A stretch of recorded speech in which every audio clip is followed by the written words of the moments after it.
All Okay. right. Who's starting? Who's on the affirmative? I'm starting. I'm on the affirmative. Go ahead. All right, boom. Okay. Your time starts whenever you start speaking. Go ahead. 3, 2, Okay, wait, 1. 10 minutes, correct? Or 7 minutes? 7 minutes. All right, 7 cool. minutes, okay. Go ahead. All right, dear Father God, as we go through this debate, I hope eyes are open to see that Jesus Christ is the true Messiah. He was crucified and raised from the dead. In the name of Jesus Christ, amen. Okay, so my introduction starts like this. So today we're going to demonstrate from the Old Testament scriptures that Jesus Christ is the promised Messiah. While we do this, we're going to be showing a consistent pattern of a righteous man who is innocent, who is opposed by the wicked, suffers not for his sins, but the people's sins, and is violently put to death and is ultimately vindicated by God. Okay. Now, our first proof text verse will be Daniel 9, where it says, "And after the 62 weeks, the anointed one shall be destroyed, and there is no judgment in him." So let's go through this. So the anointed one is the Messiah, which is Christ, and he will be destroyed, which is unalived, according to the crucifix, and there is no judgment in him, so he'll be innocent. And then after this happens, it says he shall destroy the city and the sanctuary with the prince that is coming, and there shall be a cut off with a flood, and to the end of the wars, which is rapidly completed, he shall appoint the city to desolation. So we see that when Jesus Christ died, we see that afterwards, we see Titus came in, destroyed the city, and we get the temple's destruction. So that's what Daniel foretells. It foretells, if I'm going to round it up, anointed one that will be cut off.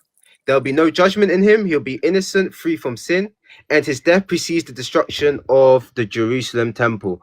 We also have Rashi as well, who uses the exact same dates as us and also gets to that time period as well. We also have Augustine, who says that Daniel and Ezekiel and other two great prophets also first prophesied in the very in the captivity of the Babylon, that they prophesied the exact time that Christ would suffer and the exact time he will die by the exact date. Now we also have wisdom 2 as our other proof text. So it says that what will happen is this servant will claim knowledge of God. He will call God his father. He will judge the wicked, which we see in Isaiah chapter 11, verse 4, which the Messiah will do. He's also subjected to a violent and torture and a shameful death. And his enemies test wherever God will deliver him. Now we also have Psalm 16, verse 10, which shows the vindication aspect of it, where we see that the Messiah will die and be raised back to life. For it says, the righteous sufferer will not be abandoned to the grave. God will not allow his Holy One to see corruption. Psalm 16, verse 10. So we see that a Holy One will not see corruption and he will not be abandoned to Sheol, as Christ got raised from the dead. Now, the New Testament uses Jesus as one of his main titles as the righteous one. We have 1 John 2:1, where it calls Jesus Christ the righteous one. Acts chapter 7, verse 52, which calls Jesus the righteous one. And Isaiah 53, where he is deemed as the righteous one as well. Now, Isaiah 53 also follows the same pattern, where it talks about a righteous servant who will be unalived, and he will pour out his life unto death, and was numbered with the transgressors, for he bore the sins of many and made intercession for the transgressors, and mentions how he will also see the light of life, which is also the resurrection. We also have Genesis 3:15 as another proof text, where it says, "And I'll put enmity between you and the woman, and between your offsprings and hers. He will crush your head, and you will strike his heel." So what we see in the crucifixion is Christ defeated Satan on the cross, but at the same time his heel was bruised as he had nails to his heel. We also have Genesis 49, verse 10, which shows us the vindication of the servant, and it shows us that the kingship goes to the Messiah, right? And it also says that he will be the expectation of all nations. Now, and that is the end of my time. That's in 30 seconds. You have 2.5 minutes, dude. Yeah, Is that it? Is that it? it. Okay, this is gonna be fun. Okay, good. Give me 1 second to set the timer. Okay, let's get this I'll started. I'll tell you when I got it. Okay, 7 minutes for Cal.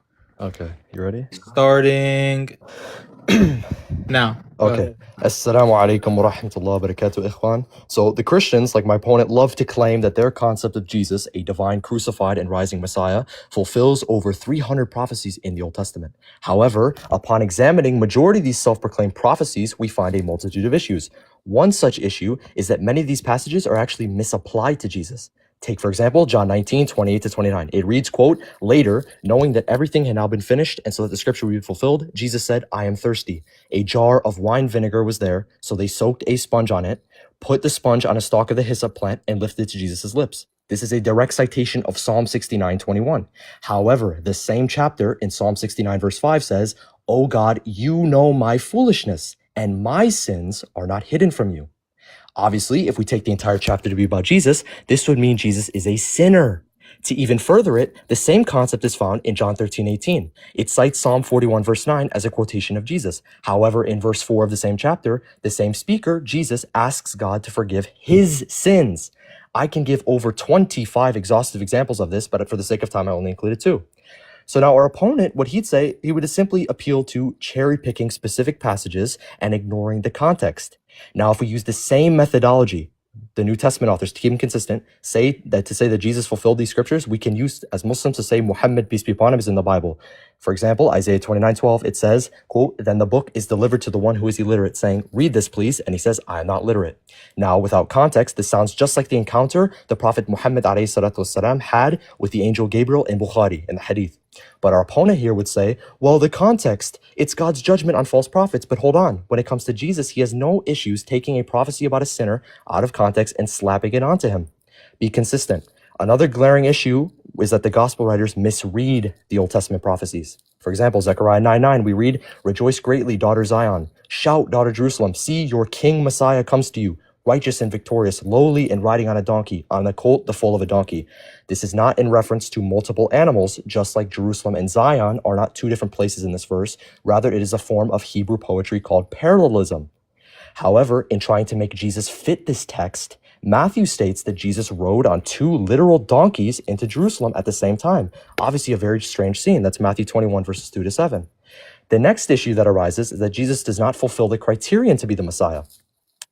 Take his genealogy, for example. According to Luke 3:31, Mary, his biological mother, was from the lineage of Nathan, meaning that Jesus was the biological offspring of him. However, when we look to the Old Testament in 1 Chronicles 22, verses 9 to 10, we see God promises David that he would have a son, Solomon, and his throne will be established forever, meaning the line of the Messiah, his kingship, would come from Solomon, not Nathan. And even if you go to Matthew's genealogy in Matthew 1, 6 to 7, that Joseph comes from Solomon, the adoptive son argument still fails due to the fact that in 2 Samuel 7, verses 12 to 14, God promises David that the line of kings would be physically from Solomon, also Psalm 132, 11 to 12. Also, if he wants to argue this, Jesus' virgin birth makes Joseph's genealogy irrelevant because biblical kingship requires that you have to have a father-to-son connection biologically. There's none of this adoption theory in the Tanakh. So, legal adoption or maternal descent is not a valid for ascending the throne. Furthermore, if he argues that Joseph was the product of a levirate marriage, the rules of a levirate marriage in the book of Deuteronomy require the child to be a biological offspring, meaning Joseph could not have been an adopted son of a second lineage. Ultimately, if Joseph were the product of such a marriage, to reconcile the two lines, he would inadvertently be Mary's biological sibling and a descendant of Nathan, which would disqualify Jesus from being the Messiah. The third issue with Jesus being the biblical Messiah is that he does not fulfill the major agreed upon prophecies of the Messiah. For example, Jeremiah 23, 5 to 6 states the Messiah would be a king, but Jesus was never a king. And Jeremiah 33, 15 to 17 says Judah will have peace in his days. However, Judah was not free from Roman oppression, and they were actually sent into an exile for hundreds of years. Next, Isaiah 42, according to his interpretation, says the Messiah will be a warrior who will destroy idols. But Jesus was never a warrior, and he didn't go to idol worshippers, rather to the Jews he claimed knew the true God. Lastly, Isaiah 11 says during the Messianic age, it says that the world will come to the knowledge of the one true God, and the lion will lay with the lamb, etc., implying world peace that Jesus never brought.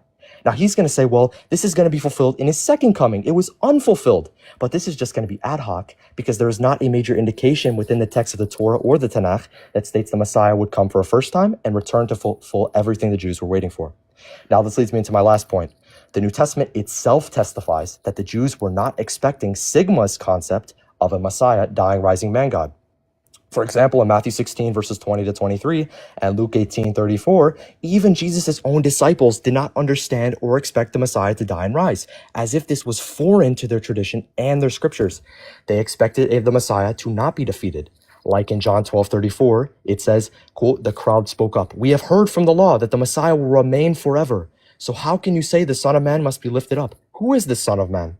And in Luke 24, verses 20 to 21, on the road after Jesus' crucifixion, we read, quote, the chief priests and our rulers handed him over to be sentenced to death, and they crucified him. But we had hoped he was going to be the one to redeem Israel. And what is more, it is the third day since all this took place. They are doubting that he's the one who's coming to save them as a king and deliver them from their enemies because he died. This is why Paul has to say in 1 Corinthians 1:23, the main doctrine of Christianity, a crucified Messiah is, quote, a stumbling block to the Jews. In conclusion, we see the New Testament applications of prophecy to Christ include passages where the subject is an idolater, like Matthew 2:15, quoting Hosea 11:1, a sinner, John 13:18, quoting Psalm 41, verse 9, or a false prophet, Matthew 26:29, quoting Zechariah 13, verses 1 to 7, right? We also see the majority of the texts they cite are typological and not literal fulfillment. And also that Jesus' lineage does not fit the messianic line that was established in the Old Testament through Solomon, and that he does not fulfill the messianic expectation set forth by not only the Old Testament, but also the followers of Christ themselves. All right, that's it. Beautiful. You have 25 seconds.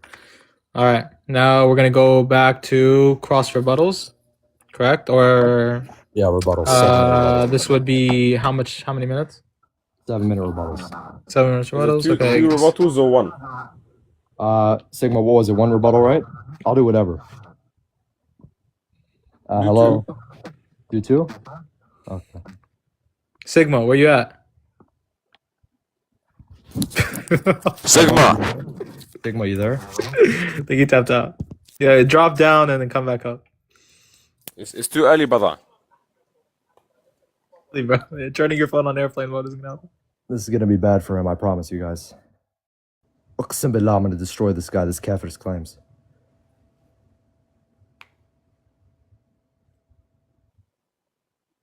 Bro, it's one rebuttal. I don't know why you're asking the same I thing. didn't One, ask one, you. one, Buddy, one. Stop, relax, bro. I said 1. Go ahead. 7 minutes Yeah, whenever yeah. you start flapping. Okay, so cool. So Carl's confused about typology. So we have 2 types of prophecies, right? Typology, for example, is stuff that point towards Christ, foreshadows of Christ. For example, when the Egyptians got blood of the lamb put on their doors, and the sins and when the plagues came, this blood covered them and protected them from the plagues. This is typology. That's why we call Christ the Passover Lamb. There's 2 types of prophecies. We have direct prophecies, which are like Isaiah 53, Wisdom 2, Daniel 9, which I gave him, and he didn't deal with any of them throughout the whole course exam. Now, my opponent said Jesus is not from David. If Jesus is not from David, that means Islam is false. So you can try and say Jesus is not from David. That means Islam is false. And also, even in your hadiths quote Isaiah chapter 4 and apply it to Jesus Christ, which says Jesus is from David.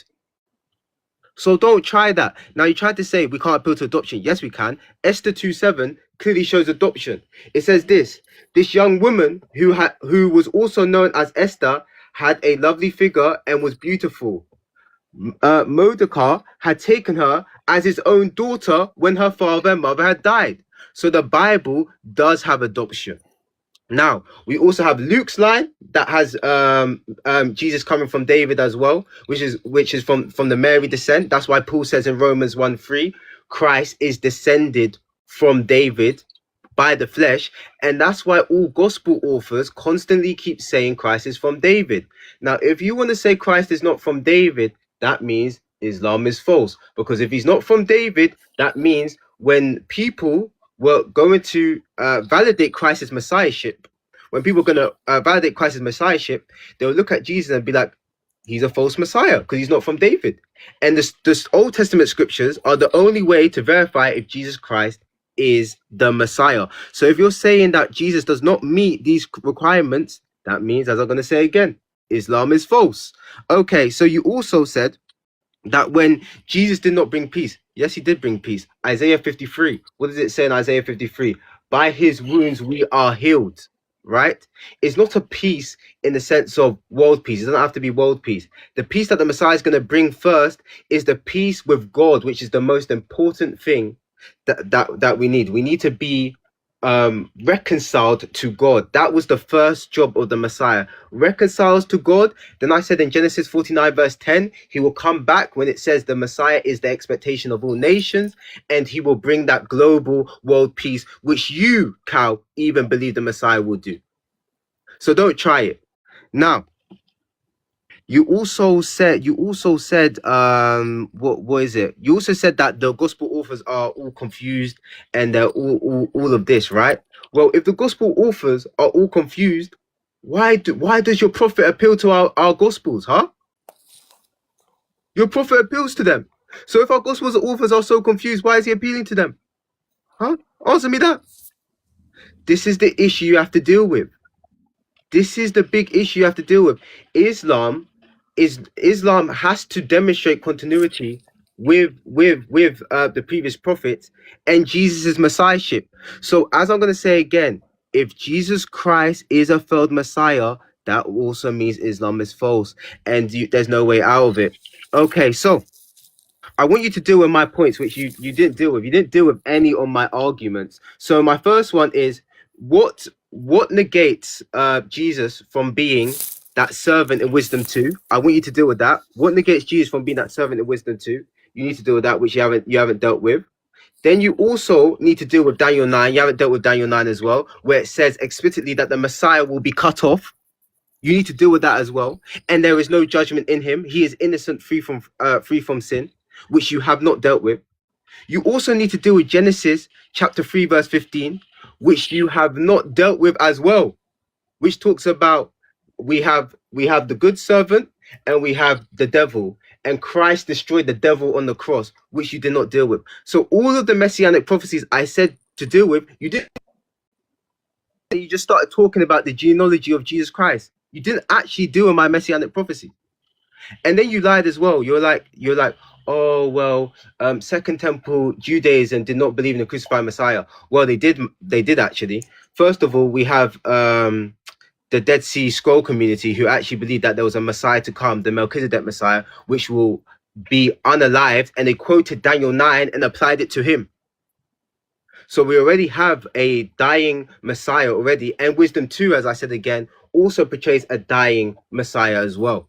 Now, you made the claim that because the disciples doubted the crucifixion, that means it wasn't in the scriptures, which is a bad example. So, for example, we have, Elijah. What did Elijah do?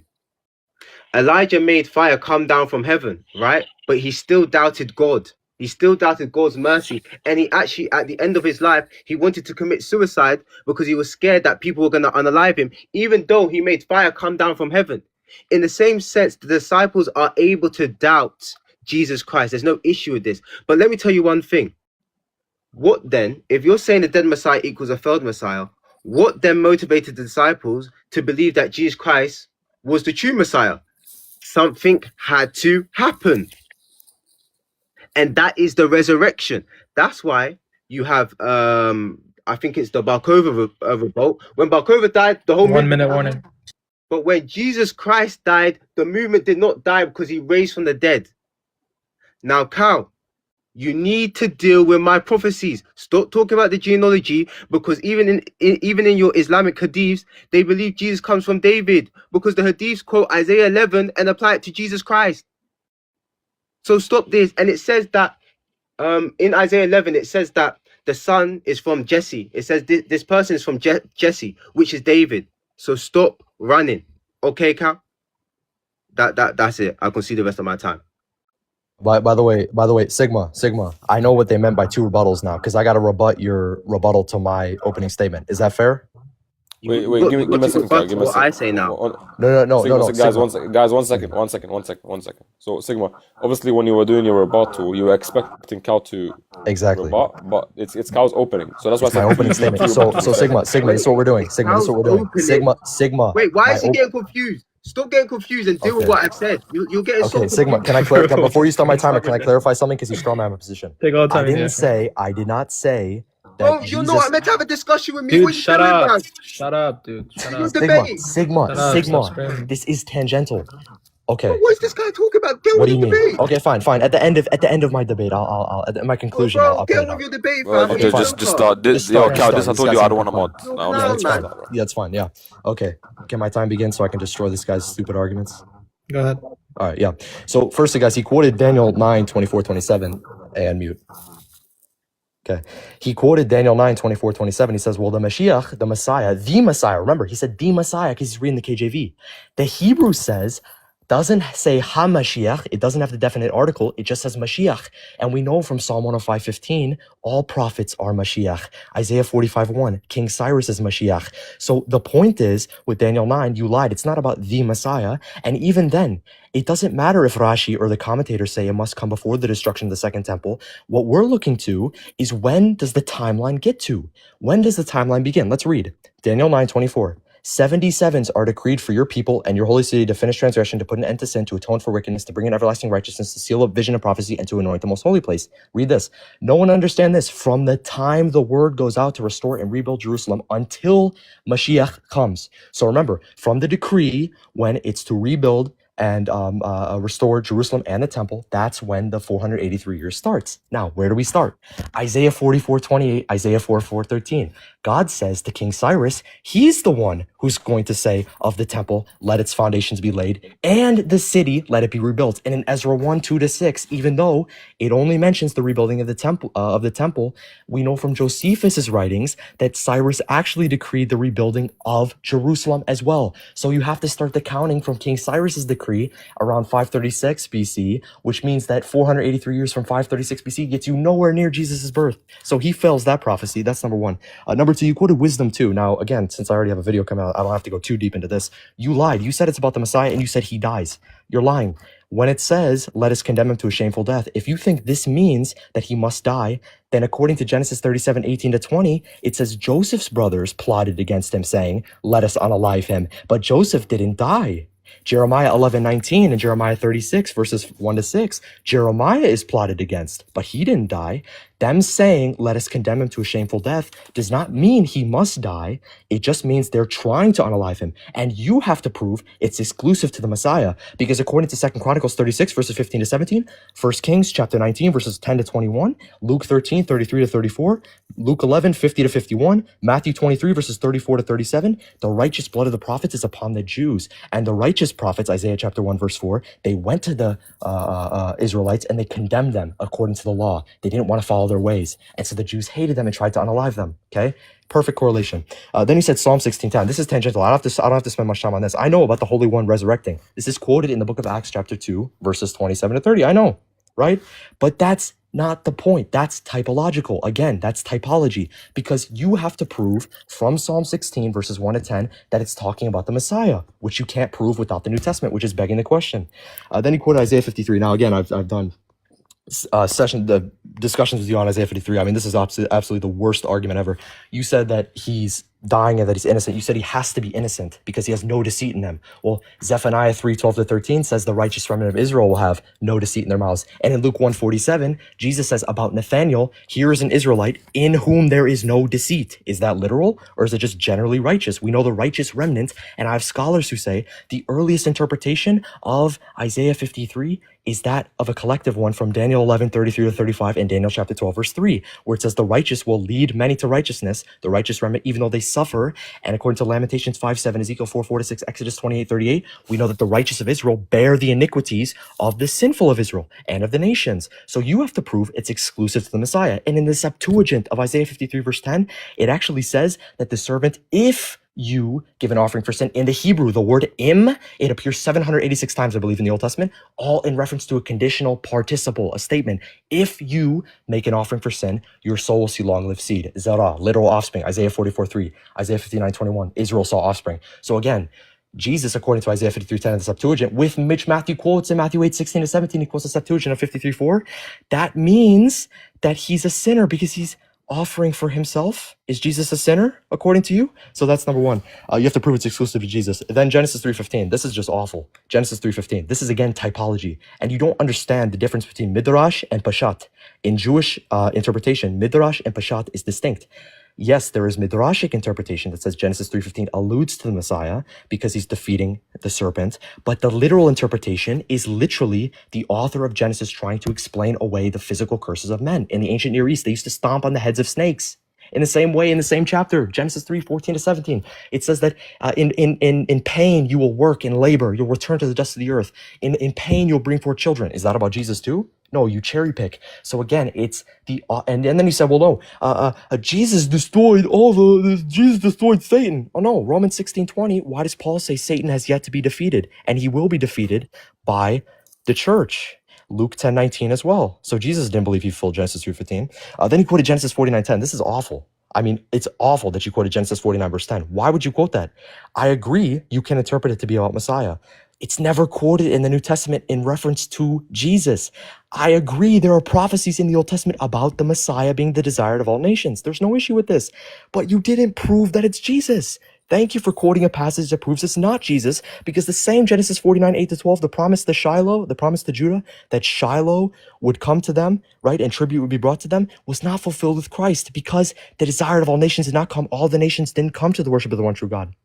So then, because I just dismantled all those prophecies, let me go to your point. You said that I said Messiah doesn't come from David. Jesus didn't come from David. No, you're so stupid. Nathan is the son of David, you moron.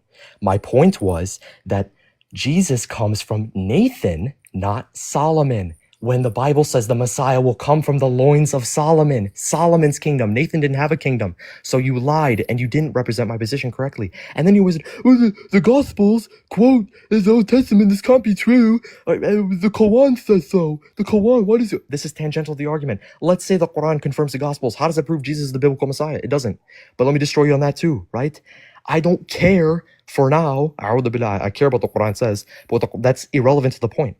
The point is, you didn't address why Matthew said that Jesus rode on 2 donkeys into Jerusalem. Was he doing the splits? Was one riding the other? We don't have to go into detail on this, but that doesn't make any sense because Matthew's trying to slap Jesus onto the Old Testament just like you are, my friend. Okay, I concede my time. Salute. Thank you so much. Thank you so much, Kao, and thank you so much, Sigma. Now, Sigma, just quickly before we proceed, I just need to get clarification on one thing. I just want a simple answer. So, when you were doing your first rebuttal, Sigma, you were expecting Kao to respond, but it was Kao's opening. So that's why I'm saying, I'm proposing you can say you either want it or you don't want it. If you don't want it, that's what you want. I'm proposing. It's course exam now, my friend. Sigma, wait. Can I say one thing? Can I say one thing? Wait, can I say one thing to Sigma? Sigma, I'll give you. If we do a second rebuttal, wait, why are you? No, just let me propose something. It's course exam, bro. Not try. Sigma. Yo, Sigma. Sigma, let me propose something. I'm gonna ask you, and if you say no, that's fine. Look, if you do another rebuttal, I will rebut your prophecies. I'll get 7 minutes. You can get 12 minutes. Cal, you know if you say no, we'll move on. Wait, Cal, you know you're. I said no. Let's move on. Course exam. Okay, let's move on now, so I can destroy this. Okay. Now let's establish something. That's fine. Wait, no. We need to establish. We need to be very clear on the rules because if I'm gonna be modding, I need to make sure that it's fair on both sides. First, do you guys agree? How long is the cross exam festival, Cal? 15 minutes. 15 minutes. I don't know why it's that long. Okay, now. 1 second, just to be clear, are you guys doing the person asks a question and there must be a yes or no if it's a dichotomy and then they can clarify for how long? Yes, true dichotomy. Clarify. Oh wait, Sigma, how long? Do you want to do 45? How long to clarify? How long? I don't care. As much. No, it needs to be specified because then it's gonna get into the. I don't care. Me personally, I meant him. Like, what does he want? No, Sigma, I'm asking you, Sigma. How long do you want to clarify? Yeah, like 20 seconds. 20 seconds. It doesn't need to. Why does he need to clarify? Just do. It has to. So I'll tell you why it needs to be clarified. No, stop. I'll tell you why it needs to be clarified. Because if we start the cross exam and then halfway you tell me, oh, he's taking too long to answer, there must be strict rules. Okay, so max he gets 30 seconds. Max he gets 30 seconds. 30. Cal, you cool with max that? He gets 30 That's seconds. Fine. I don't care. That's fine. But if something's a yes and no, he can move on. He shouldn't be going just going for whatever. Sigma, this rule is for you, by the way, because when I ask you, relax. When I ask you, Sigma, wait, Cal, guys, both of you, I need to be very clear on this because the moderation is on me. I have to make sure it's fair. So Sigma, I don't. You're not rushing no one. You know. So I'm gonna take my time to clarify the rules because no one told me about this. I wasn't even supposed to mod. I was supposed to I host. said. So wait, let me finish. Stop talking. So just to be clear, you're doing 15 minutes. If it's a true dichotomy, you get to say you have to answer yes or no first, and then you must clarify within 30 seconds. We both agree on that, yes? Yeah. Good. Who's starting to cross the gun? Who's starting? Sigma, can you go? Yeah. And is it going to be like for the timing? Is it going to be pausing and then going, or just keep the time going? Is it flowing? Let's go. We can go. We can go with this. Well, what does It's that flowing, mean? it's flowing, Is it yeah, it's flowing? flowing. Okay. Oh wait, wait. Yeah. Pause it when he answers the question. Pause when he answers. So every single time he's answering a question, I have to pause it for 30 to 35 seconds. This is not okay. Or we can just do it normal because I don't know Just why. do running, Let's free do flowing. flowing. We just do it more. Just If someone flow, asks free for a flow. verse, if someone asks for a verse or if someone asks for a source, then we can pause it. Okay, but that's let's just do fine, that's flowing. fine. Let's just go. Let's just go. Okay. All right. Go So ahead, bro. on whenever you start flapping your gums, I'll start the timer. Yeah, Sigma. Yeah, we go. So I'll start. Who are the saints of the Most High in Daniel 7, and who is their king? I know he's in this. Yeah, so the saints of the Most High is just going to be in reference to the people of God, and their king is going to be some ruler. I don't have to specify who it is. Who is he? Who is he? Yeah, who's the ruler? The ruler? It's the king of them. Yeah, who is that?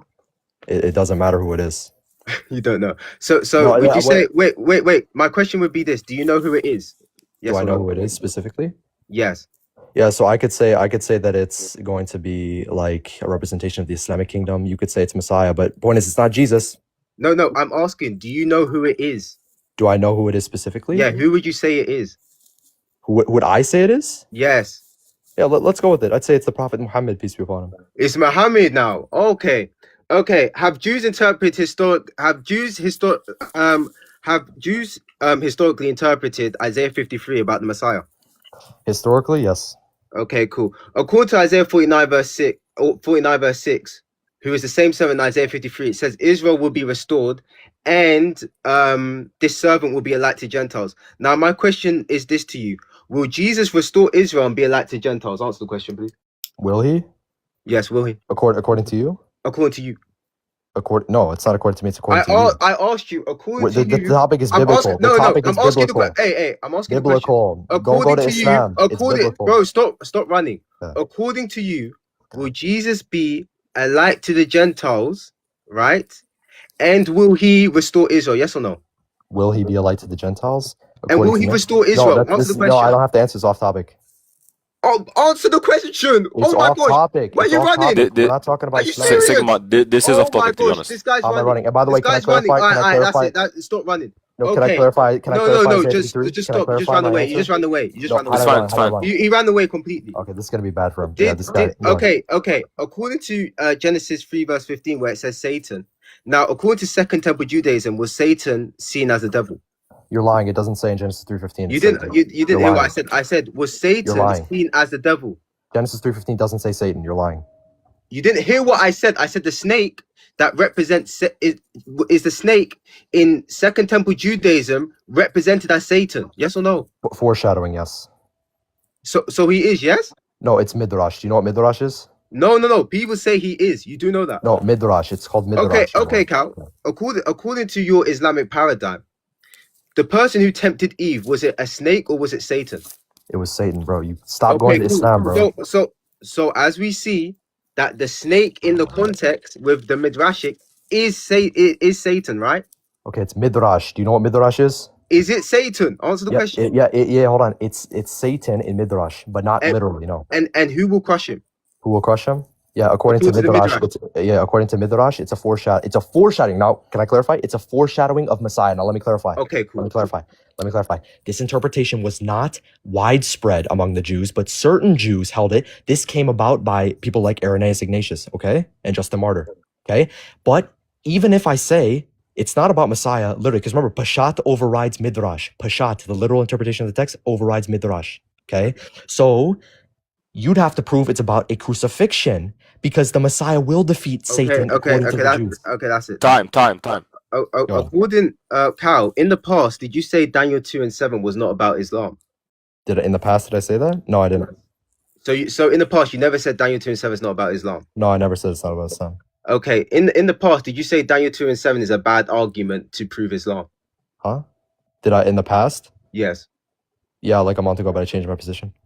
Oh, you changed your position. Okay, cool. Because I talk to people a lot smarter than you. Okay. That's enough. Okay, can you irrelevant. give me? Hey, stop. Can you give me one messianic prophecy which the Quran says Jesus fulfilled and quotes it? This is off topic. It's not off topic. Dude, It's not off topic. we're not talking about if It's the not off Quranic Isa is the topic. biblical Messiah. Stop running from the questions. It's not off topic. Okay. Do you want me to give you a prophecy it alludes to? I said which the Quran quotes and say Jesus fulfilled. The Quran never explicitly says that Jesus fulfilled messianic prophecy. Now, can I Okay. clarify? How many times? How many? No, that's fine. That's Can I fine. clarify? That's fine. No, that's just my question. No, Sigma. To give him He has to 30 clarify. seconds to clarify. That's my question. Let me I clarify. got this. I got How this. many Ayan, I got times? this. How many times? Janaza. How many times? Sigma. Shut up. Sigma. Stop. That's my No, question. stop. Pause the time. Ayan, pause the time. Pause the time. Pause the time. That's my Seems like we question. have to get. Pause the time. Seems like we have to get a few things clear. If he gives an answer, that's number one. If he gives an answer, he gets to clarify for 30 seconds. Doesn't matter whether you like it or not. That's the first thing. Second of all, when it comes to off-topic questions, I'm going to be very clear on this. If Cal choose not to answer them, I'm going to make sure that an off-topic question is not answered. I don't care. Doesn't matter. It You're needs to be on literally. topic. Sigma, I'm not done speaking. I'm not done speaking. Bro, this Second is of why all- you guys are unfair. Sigma, stop We're trying to have a talking. Stop conversation talking. and you just literally just. You're not letting the mod do his job. You're not letting the mod do his job. Cal, you mute as well, please, for now. Sigma, if a question is off topic, but Cal still decides to answer it, I will let him answer it. No issue. If it is off topic and he says I'm not gonna answer it, we'll move on. That's the first thing. Second thing, you let him clarify whether you want him to clarify or not. Simple. So Sigma, Clarify. repeat your question again. Just to be clear, repeat your question again, and then I Cal's already gonna asked answer. the damn No, question. I know his Stop, question I already already. asked the Let me damn answer it. question. Let me answer it, bro. Cal, stop. I already asked the damn question. Cal, Dude, does the how New much- Testament? Does the New Testament? Dude, no. Let me clarify, dude. You already answered the question. Like No, what? I Yes, didn't clarify. clarify. You. Oh my God. I Pause the asked time, you a I'm simple clarifying. question. No. Sigma. Yeah, so I gotta clarify. Literally. So Are you slow, brother? Are you this guy's slow? bro, my anger is He gonna needs come to out on this clarify guy, his bro. answer. I need to clarify So my go ahead, answer. Cal, continue to clarify your answer. You have 20 Go. seconds. So when it goes to Yeah. 9, So yeah. 20 So the seconds. Quran alludes to a prophecy in Psalm 91, 10-16, in chapter 3, verse 55, chapter 4, 158 of the Quran, where it says that Isa was raised up to Allah and he's purified from those who disbelieve. Right? Okay. Good. Now go ahead. Next question. Do all Muslims interpret Jesus being raised up? Do some Muslims interpret that he died? Mutawafika, yes. Certain Ahmadi Qadiani say this, yes. Yes. Okay. Cool. How many times does the New Testament quote prophecies about Jesus? Like hundreds of times. Okay. So why does the Quran not do one? Maybe because the Quranic standard isn't the Bible. Okay. Cool.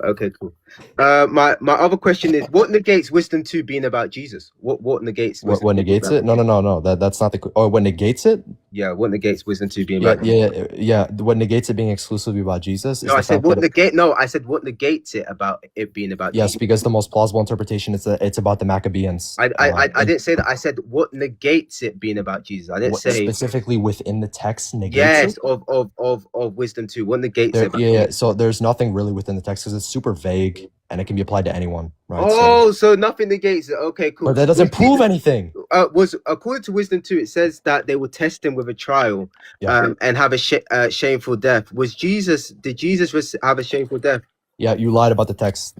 Jesus, yes, the biblical Messiah, your God, had a shameful death, which is kind of sad. But in Wisdom 2, it doesn't say, Wisdom 2, 18-20, it doesn't say that he will die. In the same way, if you had listened to me, it says they plot his death, let us condemn him. Genesis 37, 18-20, Jeremiah 11, 19, they plotted against the prophets and they didn't die. Okay.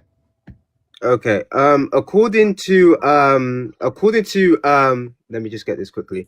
According to Maccabees, are you talking about the time when you have those people who are crucified for their faith, right? Is that the Maccabees you're talking about for wisdom 2? No, right? Second Maccabees chapter 6 and 7, which is going to be the Okay, I believe according- it's the Greek. Bro, can I clarify?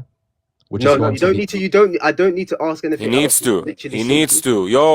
Yo, if every question Look at has the a waste of the clarifier. time. Watch the waste of the time. You guys are cheap. Too bad you agreed. Go. Too Keep bad you wasting. agreed to. All right, too bad go you ahead. agreed to- wasting Sigma, time. go Keep ahead. wasting Sigma, time go again. ahead.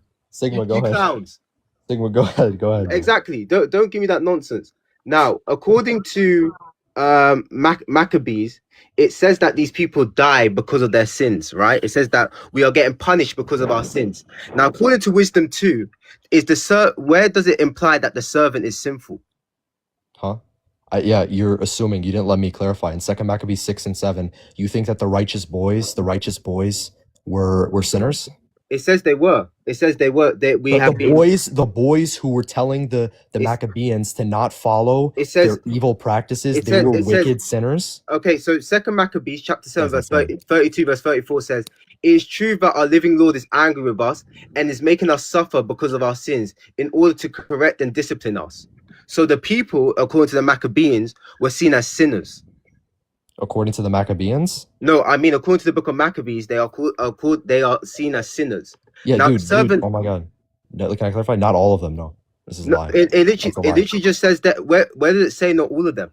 Yeah, in the same way that, bro, like in Jeremiah 18:20, Daniel 9:11, like these prophets, they speak on No, behalf I of said, people. where did it say in the Maccabees not all of them? You said not all of them. Oh my god, it's an inference, because if we read Second Maccabees 6 and 7, they are portrayed as righteous figures. And then it says, next question, bro. And then it says that they still sinned. It still says they sinned in Maccabees chapter 7 verse 32. Okay, go ahead. Ask your next question, bro. Okay, so my next question is this. Let me get it up. My next question is this. Okay, so Genesis 49 verse 10. What part does Jesus not fulfill and negates Jesus from fulfilling that? Yeah. What does it negate? Yeah. All the nations didn't come to him. It says that he will be the expectation of nations in Genesis 49 verse 10, right? Now, my question to you is this. Are we all expecting Jesus to return? Are many Gentile nations expecting Jesus to return now? You as a Christian, yeah. No, I said, are many, even Muslims, and they have a dodgy Jesus. Stop going to Islam, bro. Are you guys, stop talking. Are you guys expecting Jesus to, are you expecting, and as Christians, are we expecting Jesus to return? Yeah, but he's not the desired of all nations. Okay, so the nations are expecting Christ to return, right? Congrats, and many nations are expecting their pagan gods and goddesses to return. But wait. But the mass Gentiles are still waiting for Christ to return, right? Okay, congrats. He didn't fulfill it yet. Okay, so what negates Jesus from fulfilling it? What negates it? You have to prove that he does fulfill it. Where does it ever... I gave you the proof. Stop asking me to negate it. Wait, why are you having the conversation? Okay. I said to you that the Gentile nations, which we can clearly see, are waiting for the Messiah to come. So I asked you in Genesis 49 verse 10, what negates it being about Jesus? You said the Messiah already came. Cow. I thought the Messiah already came. Cow, answer the question. Your mic is cut off. Sigma, you know his mic is cut off and you're still going. Chill out. Yeah, this guy's a joke. Look, hurry up. Oh my god, bro, relax. Okay, you have to prove. Can you guys hear me? Yeah, we can hear you. Yeah. So you have to prove again. Like I said in my rebuttal, you have to prove Genesis 49:10 is about Jesus. It's never quoted about him. Wait. You're not answering the question. I said, what negates Genesis 49 verse 10 being about Jesus? What negates it? Yeah, that all the nations didn't expect him when he came his first time. Wait. It says he is the expectation of nations. He is the expectation of nations, right? So you're inserting a first and second coming into it. Genesis 49 verse 10 says he's the expectation of nations. So there's nothing that negates it, right? Huh? There's nothing that negates it. Yeah, the fact that he wasn't the expectation of nations when he came. Yeah. Wait, what? Is he coming back again? No, see, you're imputing wait, cow. Is Jesus coming back again? Is Jesus returning? Yes. Okay, when he returns, will he be the expectation of all nations? Not all nations are waiting for him. No. Will he? No, I said, will he be the expectation of nations? No, you said all nations. Answer the question. Will he be the expectation of nations? Your mic is muffled again, Cam. Can you please answer the question? I did, yes. Certainly. Yeah. Can you hear me? He literally, like, bro, this is ridiculous. Literally. I answered with your mic. So he will be the expectation of nations, right? I never said. I said, look, yes, the Messiah is the expectation of nations. You have to prove Jesus is the Messiah. As I said again, what negates it being about Jesus? What? Yeah. You haven't shown. Again, because you're imputing. Again, I shouldn't even be answering this because you're the one who's supposed to prove it's about Jesus. But I'll answer it. What negates it is you're imputing a first and second coming into it. When the expectation of the Messiah, if you're going to appeal to the Jewish expectation, which I showed you, is that he would come one time and he would free them from their enemies. So that's what disqualifies him. How do you believe that the Old Testament teaches a second coming? I think you could do ta'wil. You could like kind of like corrupt the Old No, Testament to do that, but I don't think it explicitly teaches the second coming. No. wait, did you say that you have to corrupt the Old Testament to prove that there would be a second coming of Jesus? When I say corrupt, I mean you as a Christian have to read into the Old Testament. Yes. Okay, so you don't believe there's no second coming of Jesus in the Old Testament? Yeah. Without using the New Testament, there's no second coming of the Messiah. That means Islam is false. Thank you. So, Cal has conceded the debate. He has destroyed Islam. So you're telling me now that you're telling me that the previous scriptures don't even teach apparently that there's no second coming of the Let him Messiah. speak. Cal is finished. It's over. Islam is finished. You know what? I could just keep going and keep going, just keep laughing. But okay, I'll ask more questions. I'll ask more questions. So, Cal, my other question for you is that according to Psalm 16 verse 10, it says that they won't see the decay of the Holy One. His Holy One will not see decay, and that is pointed to the resurrection. So my question would be, how would this not be pointed to the resurrection? Yeah, so it can be to any resurrection. You'd have to prove it's the Messiah. Do you believe the Messiah will be resurrected? No. You have to prove it's exclusive to the Messiah. Remember, you're trying to argue that. It says something about David, right? The Psalm of David, and we know that the Messiah in the Old Testament is called David. So it is a plausible interpretation to take that Jesus will rise from the dead. Yeah, no. How do you, so again, this is like just me cherry picking the Psalms. Like, for example, if I take Psalm 22:24, it says that this Messiah, according to you, he'll be delivered from death, right? Psalm 91:10-16 as well. Don't make me go there, bro. Like, look, you have to prove it's exclusive to the Messiah. Okay, and then also Isaiah chapter 11, verse 10 says that the Messiah will rule over all Gentile nations. Do you believe the Messiah will rule over all Gentile nations, Cal? According to the Old Testament, obviously. No, according to you, do you believe he will? Do you believe Jesus will rule over all Gentile nations? Why is this relevant? I'm just asking you. Do you believe Jesus will rule over all Gentile It's off nations? topic again. It's not off topic. Be quiet, Mod. Sit down. Cal, do you believe It's off topic. Mod, shut up. Yo, Do you hey, mute the time. Bruv, Pause stop the time.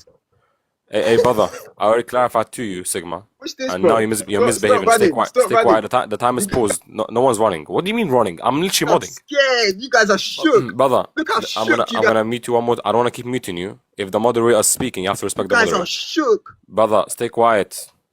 I'll clarify it one more time. If there's a question that's off topic, and Kao says that he wants to answer it, he can choose to Mod, answer it. Oi, you're Stop being talking. dodgy. I'm not you're done being speaking. I'm not done speaking, Kao. Sigma. It is on topic. Brother, let me speak Sigma, and let me get my Sigma, point. Sigma, You're a dodgy Sigma. Mod. You guys are frauds. Stop speaking, let dude. me answer. I'll Yo, answer this guy's annoying, Kao. This is why I told you I don't want to mod this debate, bro. I You know, guys are Sigma, frauds. stop talking. Stay quiet. Teammate, I'll Islam answer. does I'll to answer. you, bro. You I'll are answer. frauds. I'll answer. Trying Just to answer, run. bro. Just I answer, ain't gonna please. let you This run. guy's Get into my terrible. pot. Sigma, Okay, I'll answer. I'm asking this question. Will the Messiah rule over all Gentile nations? According to me, no. The Messiah will not. Oh, so what does it say in the Hadiths about Jesus? What will he be? Yeah, You said wait, Cal. You said no, he won't. But Islam says he will. Yo, Kao, you're muffled again. Cal.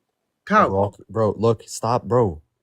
How is this, dude? Just ask me your next All question. right, this is my last question. Mom, pause my time. I got one more question.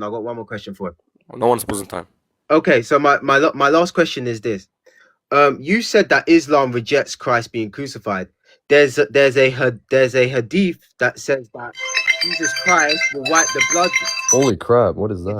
There's a hadith that says Jesus Christ will wipe the blood off his face, Yeah, and he will say, "Lord, forgive them, for I do not know what they are doing." This is off topic. My question. No, let me answer. Is I'll simply, answer. Stop. My question is simply this: who was the first person in the biblical literature, when we use the Old Testament and the New Testament as a whole, to say, "Father, forgive them, for I do not know what they are doing"? Who was the first person to say Can that? I answer? Who's the first person to say this? Biblically? Yeah, according to the biblical literature. Yeah. Directly. It'll be Luke. Now, can I answer? Can I clarify? No. Who said that? He gets to clarify. Oh, Dude, Jesus. he gets to clarify. who said that? Jesus said it. Oh, Jesus said that. Okay, so Okay, you ready? Okay, now let me clarify. Okay. No, let me Yeah, go clarify. ahead, clarify. So he quoted the hadith. He inserted Jesus Christ. This is a lie. right? The scholars believe it's about Noah, alayhi salam, Nuh, alayhi salam. Secondly, how can it be about a crucifixion if he's wiping the blood off his forehead, you moron? All right. And All secondly, right, the passage he appealed to, yeah. Luke 23:34, is a forgery. Nice. Okay. My turn. Before we move on, now we're gonna go into Cal examining Sigma. Now, Sigma, let me be very clear, my friend. When Cal cross-examines you, first of all, when it comes to asking off-topic questions, if you choose not to answer them, I'm gonna say, well, this is off-topic. You don't have to answer it. Okay. Yeah. So every time I interject, whether it's for Cal or you have to let me interject. You can't speak over me and tell me to stay quiet. Because for all I care about, I'm gonna kick you off now and just do my own thing. Bro, I literally couldn't care less. You think I Sigma, care? I'm not done. I don't care if you care. Sigma, I won't So cry. all I'm saying is, if you want fair moderation, let me moderate, so we can actually get this debate going. If you're gonna interrupt and speak over me, I don't need to do this. I host, give it a rest. Cal, get all your questions. All right, let's start now. Cal's gonna cross-examine Sigma. Okay, Sigma. So every time the phrase "it is written" appears in Luke, specifically Luke, does Jesus make a direct reference to an Old Testament passage? Even if it's in Luke and he does it, there's no Yes issue. or it's a yes or no. It's a yes or no. Well, no, because there's one time he doesn't make a direct reference. Okay, good. So you're special pleading, correct? No, because we don't isolate the Gospels, so we Okay. don't believe No. believe the same. Yeah, let me clarify. So we don't believe the sayings are just restricted to Luke. We believe in Matthew as well, which doesn't use verbatim quotes as well, and we also believe in the Gospel of John. So we don't believe in it has to all be verbatim. So yeah, that's the point. So yeah. So again, that didn't answer the question, but so specifically in Luke, because remember it's different gospel authors. I don't different, isolate the relax. Gospels, Let me ask my question. So different author writing styles. You agree that in Luke, every time the phrase "it is written" in Luke, not in the Gospels, it says "it is written." It references a direct passage in the Old Testament. Well, we believe that all the quotes. No, just yes or no. Just yes or no. We don't believe because these are all sayings of Jesus Christ. No, within the Gospel. He asked that dichotomy. It doesn't He asked that dichotomy question. It doesn't matter. Yeah, it doesn't Pause matter. the time. Pause the time. This guy doesn't understand what dichotomy questions are. He asked that dichotomy question. You get to answer the yes or no, and then you get to clarify.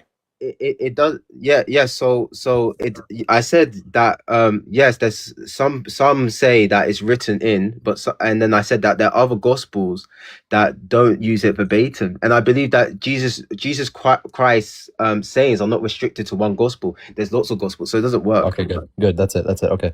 So you're basically special pleading, which is an informal logical fallacy. We're basically relax, where a person applies double standards, and you're claiming an exception to a general rule for yourselves or for favorite position without justification. So can you justify that Luke 24:46, when it says "it is written" that the Messiah would suffer, die, and rise on the third day, that Jesus is not referencing a passage?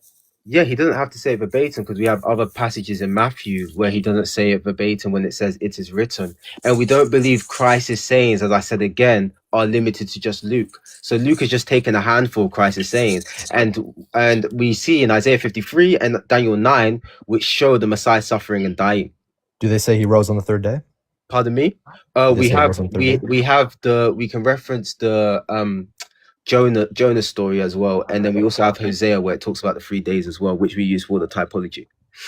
So it doesn't have to be verbatim. So you agree that the fundamental, I just want you to say this, you agree that the fundamental doctrine of the Messiah being crucified, dying, and resurrecting is typological in the Old Testament? No, I never said it's just typological. I said it's also got direct prophecies, which I gave you. Isaiah 53 talks about a resurrection as well. It talks about death, a resurrection. Daniel 9 also talks about the Messiah dying as well. And we also see that, as I said, typology can be used to strengthen arguments, but you can't use it as its own. So that's what my point I was saying.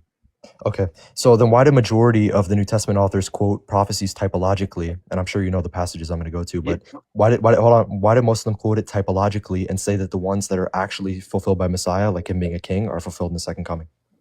Well, we have direct prophecies of the Messiah suffering, being a light to the Gentiles and people like that. We have those direct prophecies that are also quoted in the New Testament, and we have no issue with typology. As I said, it just strengthens doctrine. We believe the whole Bible points to Jesus Christ. He is the fulfillment of the Bible. So if he's the fulfillment of something, typology would be a thing that we would be using in our exegesis of the Bible, my friend.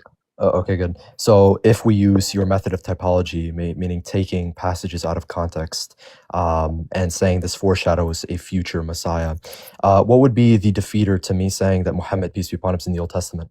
Yeah, so as I said, you can't use typology on itself. So, for example, I can use a typology and probably find something that relates to me in the Bible. But the point I'm saying is typology on its own is not enough for doctrine.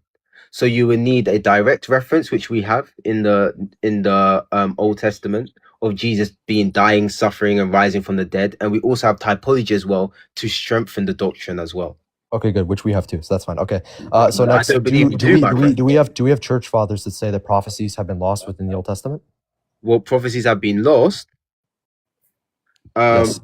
I'm not aware of them, but if they do, I don't agree with that. I just reject that. So you reject Saint John of Chrysostom? Well, I don't. If he says that, I don't Amalusan, agree. Hafidh, If he let me make my point. If he says that, I don't agree with that. I don't have to agree with everything he says. Paul says this. Paul makes it clear that he believes in everything written in the scriptures. Yes, He Acts makes it 24:14. clear. I know. So I the apostle Paul has more authority than John. So even if he says that, he's just mistaken. I don't believe he's infallible, my friend. Okay. Okay, that's fine. So do you agree that if okay, no, you don't even agree with that. That's fine. So next, according to Ezekiel 37 verses 24-28, who is the one prince of the new sanctuary? Yeah, I believe the according to Ezekiel 37, the prince is the Messiah, the Okay, King good. Messiah. Good. And it's one shepherd, correct? There is one ultimate shepherd, but there's lots of different shepherds. No. The one mentioned, the one shepherd is the Messiah, correct? There's other shepherds as well. If Yeah, you that's fine. But in the context of Ezekiel 37, I don't isolate the books. So in Jeremiah, it talks about God handing down lots of different shepherds as well. I know, but There's that's not in one. the Messianic age. That's not the Messianic age. Yes, In it the is. Messianic Yeah, age, there's no- it is. In the new covenant, he talks about giving shepherds in the new covenant in Jeremiah, my friend. no, because in Ezekiel 37, it's talking about the end times when the Yeah, Messiah is actually reigning. yeah. So In the new covenant, he talks about giving out shepherds where all Israel is gathered to God and they're taking him as their husband again. And he says, "I'm going to give them shepherds." So yeah. yeah, so then it's not one shepherd. It's just a contradiction. That's No, fine. I said no. Okay, There's so one. Oh, there's one. No, you He said didn't something. ask a So there's question. one. He didn't ask a There's one. question. There's Stop, one ultimate. stop. There's He one. didn't ask you a question, brother. Stop. Hey, Mod, give it a rest. There's one ultimate. Stay quiet. He didn't ask a question, dude. Behave yourself. Okay. Go on, Carl. Okay, so you're adding that to the text. Okay, so anyways, is Ezekiel 40 onwards outlining a new future temple? Pardon me. Is Ezekiel Yeah, 40? I don't believe that's taken literal. I believe that's spiritual, resembling the church and the messianic era. I don't And why does believe it give literal dimensions in Ezekiel 40 verses Yeah, 1 yeah, to 10? but those dimensions. Listen, when the Jews had the chance to rebuild that temple, they didn't because there's a reason why. The audience probably didn't take it as literal because they could have easily rebuilt it, but they took it as spiritual. So I believe the temple is talking about spiritual. Oh, yeah. So that's ad hoc because this is It's not obviously ad hoc. reference to the third temple. Okay, so next, so if the one prince, the one Messiah, the one shepherd of the new temple, the new sanctuary, the third temple, even if it's spiritual, is the Messiah, then would that not mean that in Ezekiel 45:22, the Messiah was offering for his own sins and the sins of the people? I don't believe that the prince in Ezekiel chapter 40 is the Messiah. I don't believe that. I believe that's a foreshadowing of Christ. It's a foreshadowing of Christ of how he does atonement, but I don't believe that is actually the Messiah. Okay, so Because- which temple in Ezekiel 37, no, in Ezekiel 40 onwards, which temple is it? Yeah, so it's a future temple, but remember what Daniel 9 says, that there will be no more temple, there will be no more sacrifices. So these would just all be spiritual. So as I said, I don't think it's literal. So it's the third temple, correct? It's a temple that was meant to be built. It doesn't say exactly third temple. Okay, so then it was unfulfilled prophecy. But it's not it was not an unfulfilled prophecy. What it is the fact that they had the choice to build it. They decided not to because they believed it was a spiritual temple, and that's why it is, and it represents the church. And Can you show me that in the text? What that is spiritual? Well, first of all, we see from the Ezekiel text that first of all the dimensions don't actually work. It's not actually they're way too big. It's way too big. It doesn't even fit on because it's a third temple. It doesn't even fit on the Temple Mount where it needs to even go. We also see that it talks about a river flowing down it, which we can relate to Revelations as well. Okay, good. And in Revelations, it's a new literal temple, correct? No, it's a spiritual temple. There's no So temple. when the New Jerusalem comes down, it's not literal? No, the temple is not literal. What does it say in Revelation? It says there will be no more temple. It would just be God and the Lamb, my friend. Okay, good. So then when it says in Jeremiah chapter 33, verses 17 and 18, that God will always have a Levitical priest to offer burnt offerings and sacrifices before him forever, is this not contradict Revelations? No, this doesn't, because these are going to, because for example, as Christians, we believe in fulfillment theology. As we take on that role as priests, offering these spiritual sacrifices to God. Are So you Levitical? we play that role as those new Levite priests. Are you a Levitical priest? Pardon me, we play that role in the new kingdom. We play that type Yep. of role. So according to Hebrews chapter 7 and 8, did Jesus abrogate the Levitical priesthood? Yeah, I said that there's no more Okay, good. So Levitical. then you're not the Levitical priest. But Nice. you didn't Okay, you so didn't hear what let me finish speaking. So you said something. So I don't believe in the sense of the Levitical priesthood of how it used to work. I believe it's now fulfilled in the Christian priesthood in First Peter, where it says the Christians are the priests, and we offer these spiritual sacrifices to God. all right, ad hoc. Okay, so It's not ad hoc. yeah, so I have another question. So you said that do you agree that according to the Old Testament the Messiah must come from the line of Nathan? Solomon, I mean? I have no issue with the Messiah coming from the line of Solomon. No, does he have to? Yeah, it says he comes from he'll be from Solomon's line. Yeah, there's no issue. Okay, good. So according to the New Testament, Luke chapter 3, verse 31, it ties Jesus's biological lineage to Nathan, not Solomon.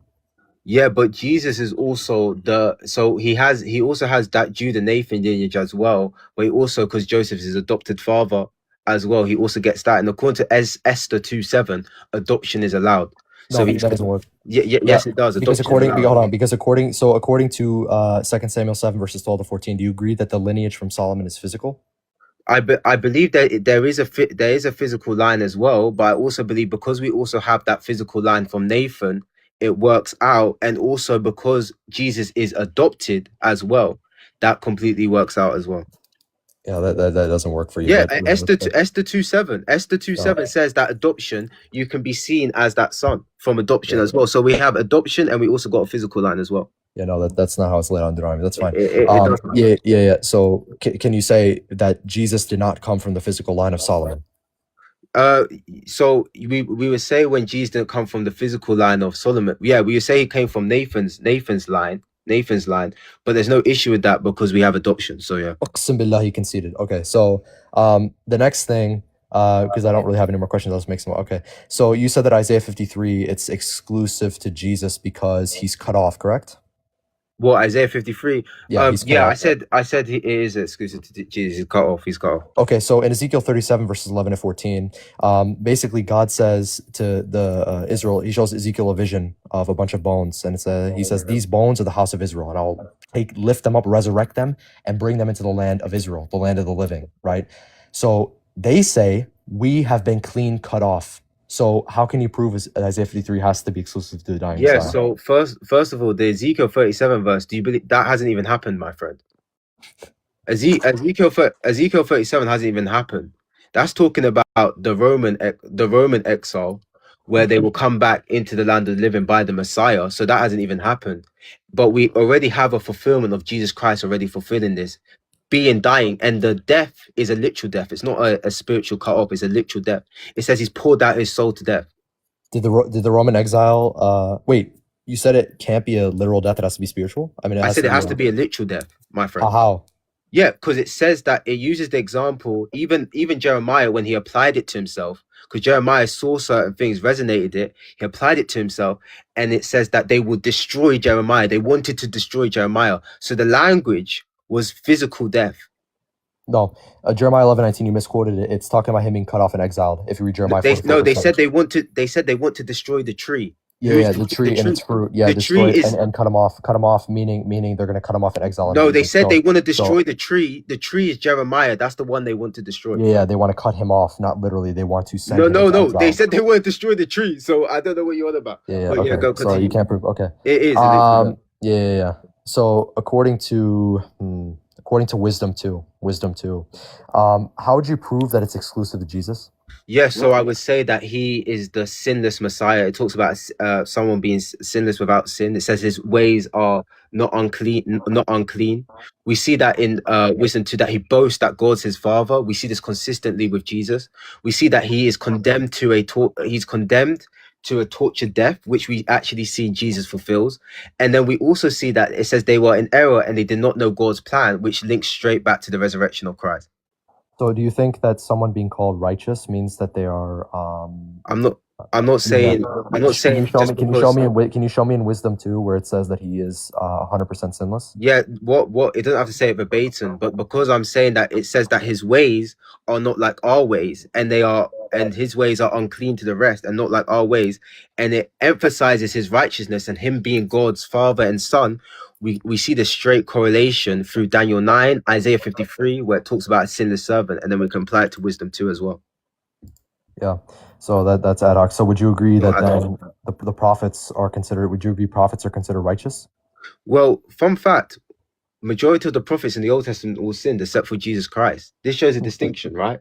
So we see that this righteous one is one's ways that are not unclean. So even Moses even sinned and fell short of God's glory, but Jesus Christ did not. And that's why the book of Acts and we see John always correlate and say Jesus Christ is that righteous servant, that righteous one. Yeah. So, how about, since I don't have any more questions, let me just ask him one last question. You agree that the Wisdom 2 must be about a righteous, innocent man, correct? Yes, Jesus Christ. Okay, good. Did Jesus sin in John 7 verses 8 to 10 when he died? No, it didn't. He didn't sin. He didn't sin. It says not yet he went to what do you call it? The festival. Not yet. It's not his time yet to go there. So he didn't sin. And in Corinthians it says that he's a man who knew no sin, committed no sin. Jesus Christ is sinless. There's no question about it. Thank you so much to both Cal and Sigma. That was the end of the cross exam.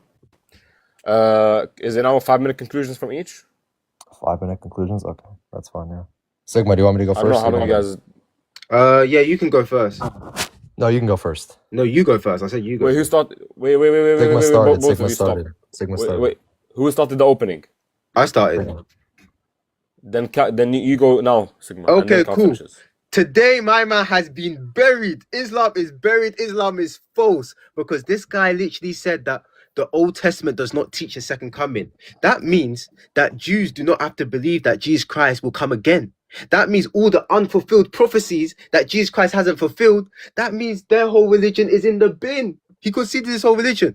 Now, what we got to understand today is Christ. We make Christ is clear from the scriptures. We use Wisdom 2, Isaiah 53, Daniel 9, and we demonstrate that the Messiah had to die and suffer. And we have proven this today. He is cooked. Now, one thing I will say to every single Mohammedan, you need to come to Jesus as soon as possible. Because Jesus loves you, and Jesus is perfect, Jesus is sinless, and Jesus is where you guys need to belong to. You need to belong to Jesus. Because I'm going to tell you one thing. Muhammad has nothing on Jesus. Muhammad was confirmed what? By a blind man and his wife. Jesus was confirmed by God the Father from heaven. He was confirmed by Moses, Ezekiel, Daniel, all of the prophets. Your prophet wasn't confirmed by any prophets because he contradicts them all. So what I'm going to say to you guys is come to Jesus Christ. Now, you have to come to him. Now, Cal absolutely failed. He had to debunk Jesus being the biblical Messiah. He didn't.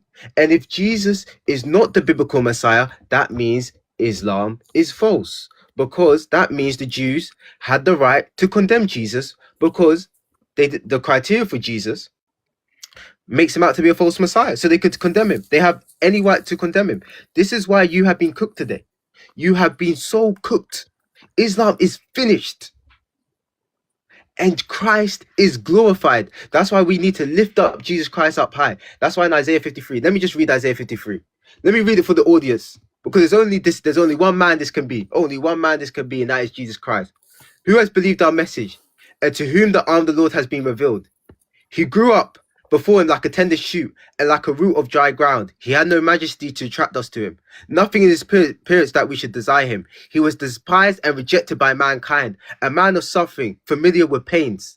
What did it say? What did it say? Like one from whom peoples hide their faces. He was despised and we held him in low esteem. Surely he took on our pains and bore our suffering, yet we considered him punished by God, stricken by him and afflicted. But he was pierced for our transgression, he was crushed for our iniquities, and the punishment that brought us peace was on him, and by his wounds we are healed. We are all like sheep have gone astray, and each of us have turned to our own way, and the Lord has laid on him the iniquity of us all. He was oppressed and afflicted, yet he did not open his mouth.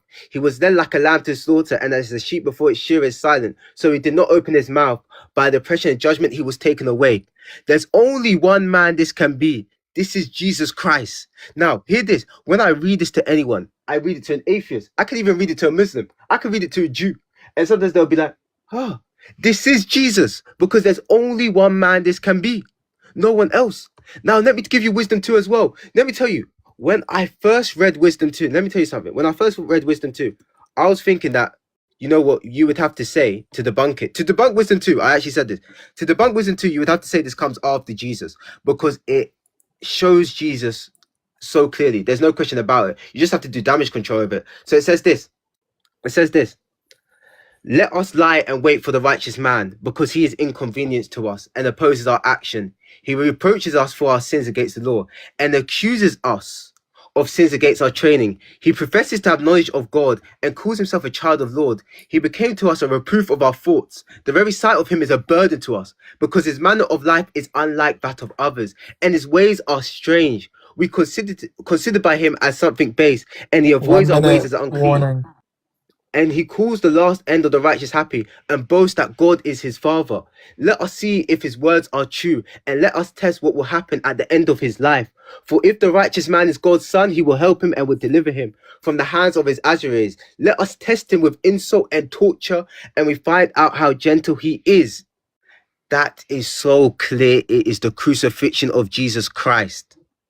There is no way out of it. You have to be blind. That's why Paul says when the Jews read the Torah, they read it with a veil under their eyes.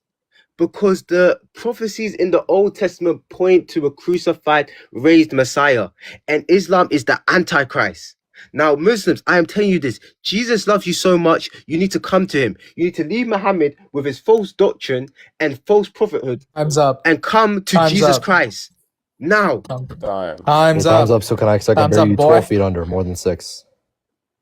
All right, my time, when does my All time right. start? 5. Hold on, give me 1 second. Okay. When you start 3. speaking, I'll put a time. Hold on, wait, pause the time real quick. 3, 2, and 5 minutes. Yeah, Okay. for both of you guys.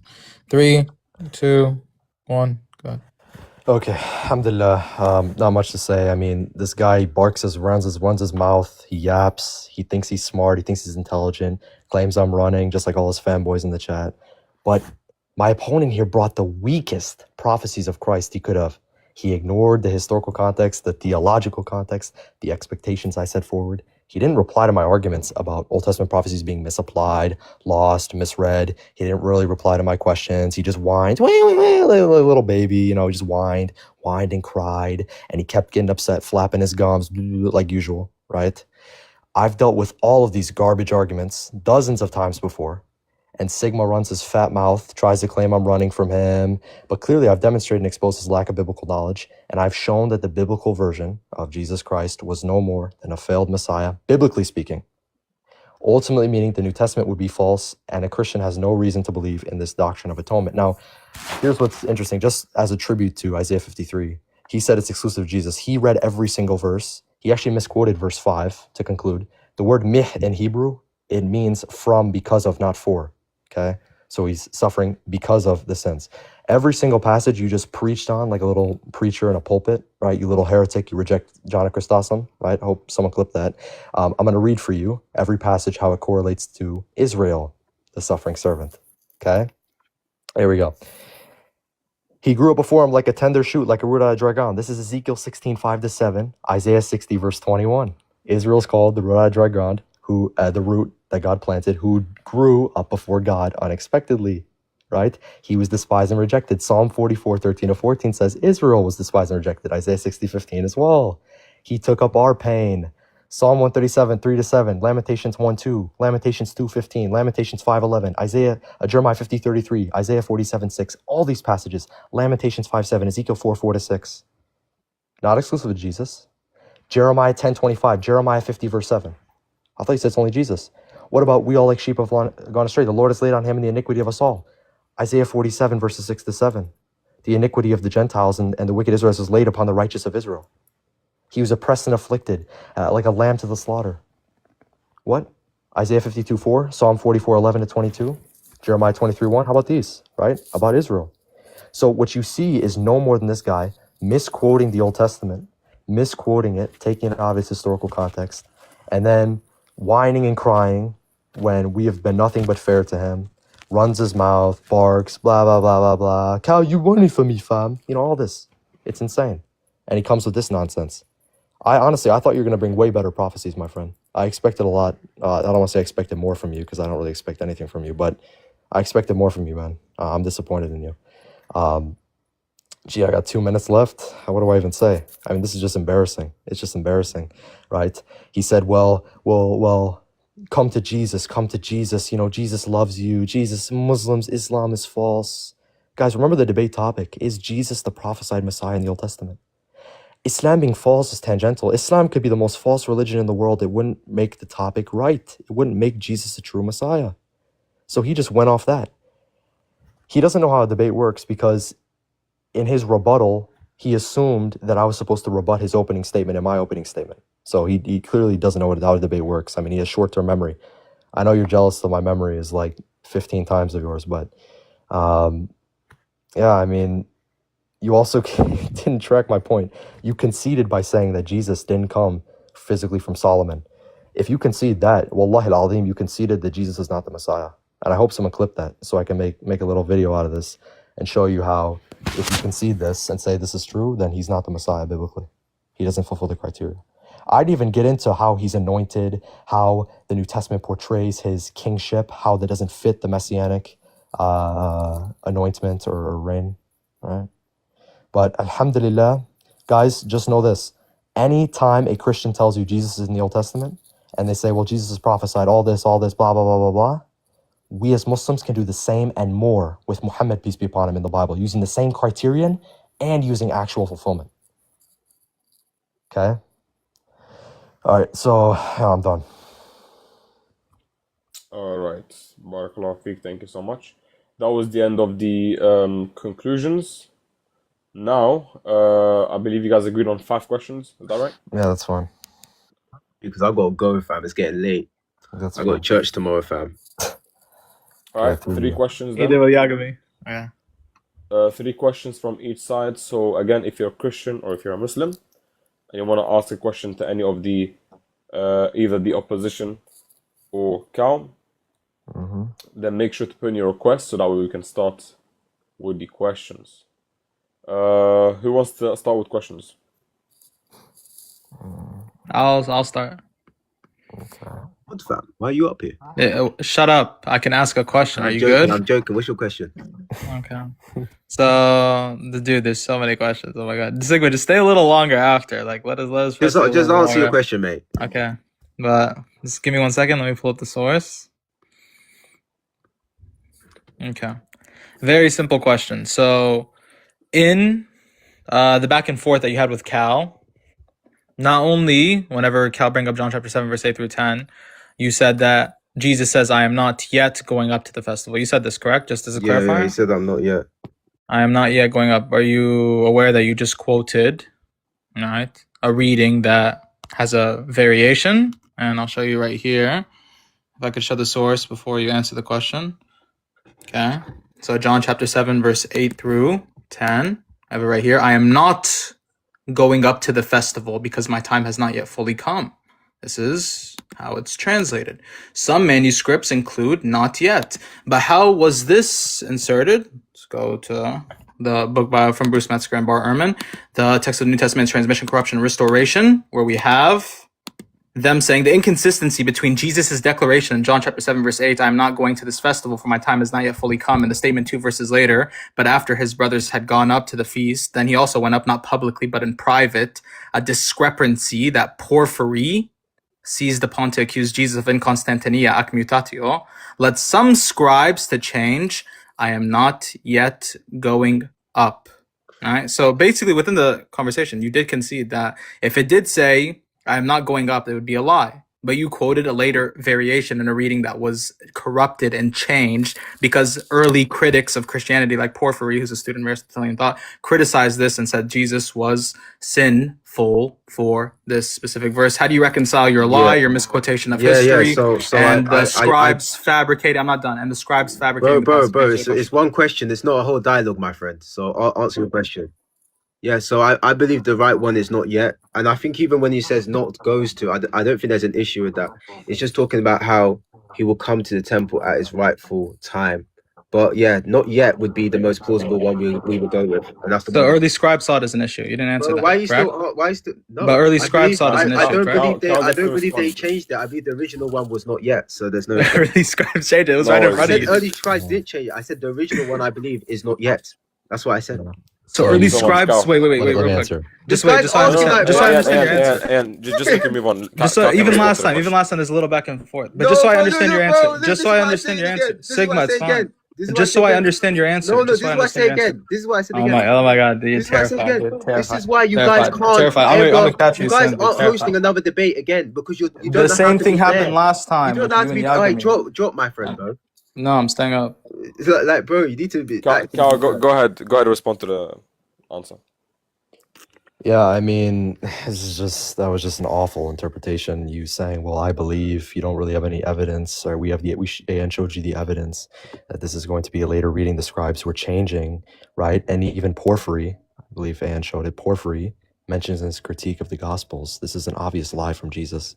And if Jesus is lying, regardless of if it's a white lie or whatever, then he can't be God. Number one, because Leviticus 19:11 says that you shall not bear false witness, you shouldn't lie, right? If you read Numbers 23:19, God is not a man that he should lie.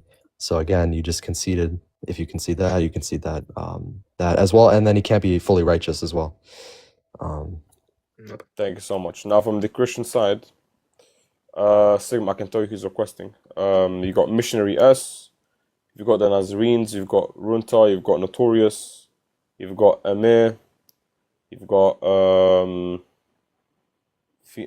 that's Muslim. You got Frank, you've got Goat, and you got someone with a cross requesting.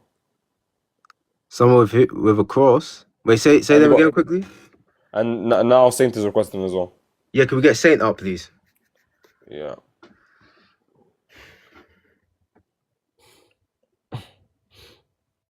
I know who I want next, by the way. You read him in the request box. You read him. You can hear me now? Yeah, go ahead. We can't hear you. All right. So, Kyle, clarifying question. You said that because Jesus isn't of the Solomonic lineage, he cannot be the king. He can't be the Messiah because God promised the Messianic line would come from Solomon. Yes. All right. So and that was based on 2 Samuel 7, right? Yeah, 2 Samuel 7, but also 1 Chronicles 22, verse 10, where it says that the kingdom is from Solomon. Yeah. So this is my question now. So according to 2 Samuel 5, we see that Nathan is listed as one of the sons of David. And we see in 2 Samuel 7 that it was actually to David, not to Solomon. So it's not through Solomon's lineage, it's through David's lineage. So now you present a problem. And also we see in 2 Kings 9 where Jehu is actually inherits by adoption. Jehu's father was not a king. He inherits the kingship while not being from the lineage. Yeah, buddy, are you done? Are you done with this? Let me ask my question. Calm down. So present a problem. Why Jesus does not fulfill, even being from the lineage of Nathan. A nice job asking me 5 questions, dude. Yeah, so let me destroy this argument. How did I ask you 5 questions? Okay, so yeah, you said in second. Kyle, one second. Saint, say the question. What question you want me to answer? Because I've dealt with all these. Yeah, one question. It was just one question. Yeah, it was. So what? I know your parents are in the other room, and you got to be quiet. But come on, it's just cold in here, bro. How does Jesus? Go ahead, Saint. What was the question? Yeah, I'm asking. How does Jesus not fulfill being the king despite being from the lineage of Nathan when 2 Samuel 7 is quoting that it's from the lineage of David and Nathan is from the lineage of David? Yeah. Thank you so much. Very, very easy. Yeah, because remember how I correlated 2 Samuel 7, 12 to 14 with First Chronicles 22 verses 9 to 10. If you read 2 Samuel 7, 12 to 14, the offspring mentioned is Solomon. But the issue is, if we read First Chronicles chapter 22 verses 9 to 10, the throne is established with King Solomon, not with Nathan. Now, here's the problem.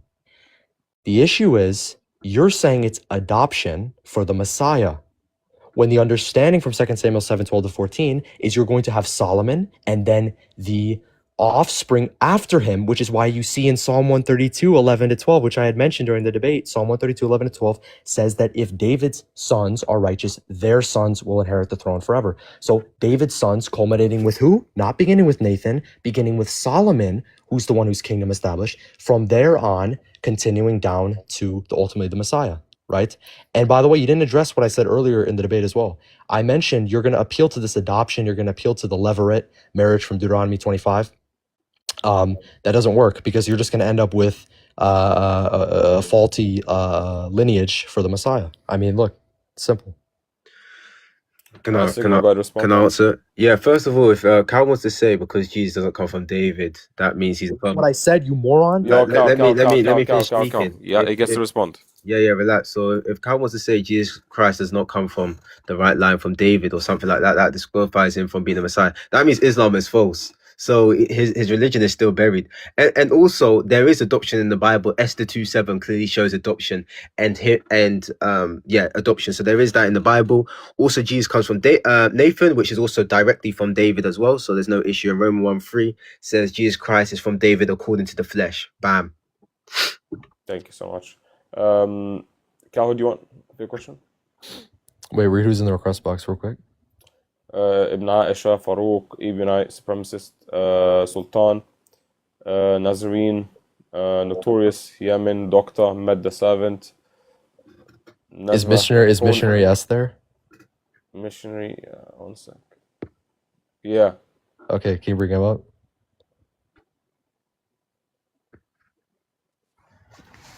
Yeah, who's my question to?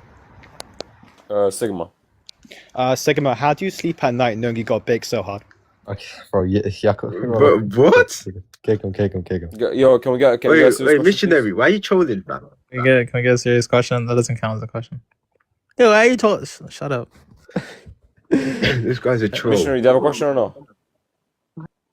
Right. How adoption entails. No, he has an actual question. He's a genuine question. No. Get him up. No, Uqsim billah is genuine. Yeah, 1 sec. Get him up again. 1 sec. Get him back up. Yeah, bro. Yamas gotta stop trolling, bro. It was a clarifier.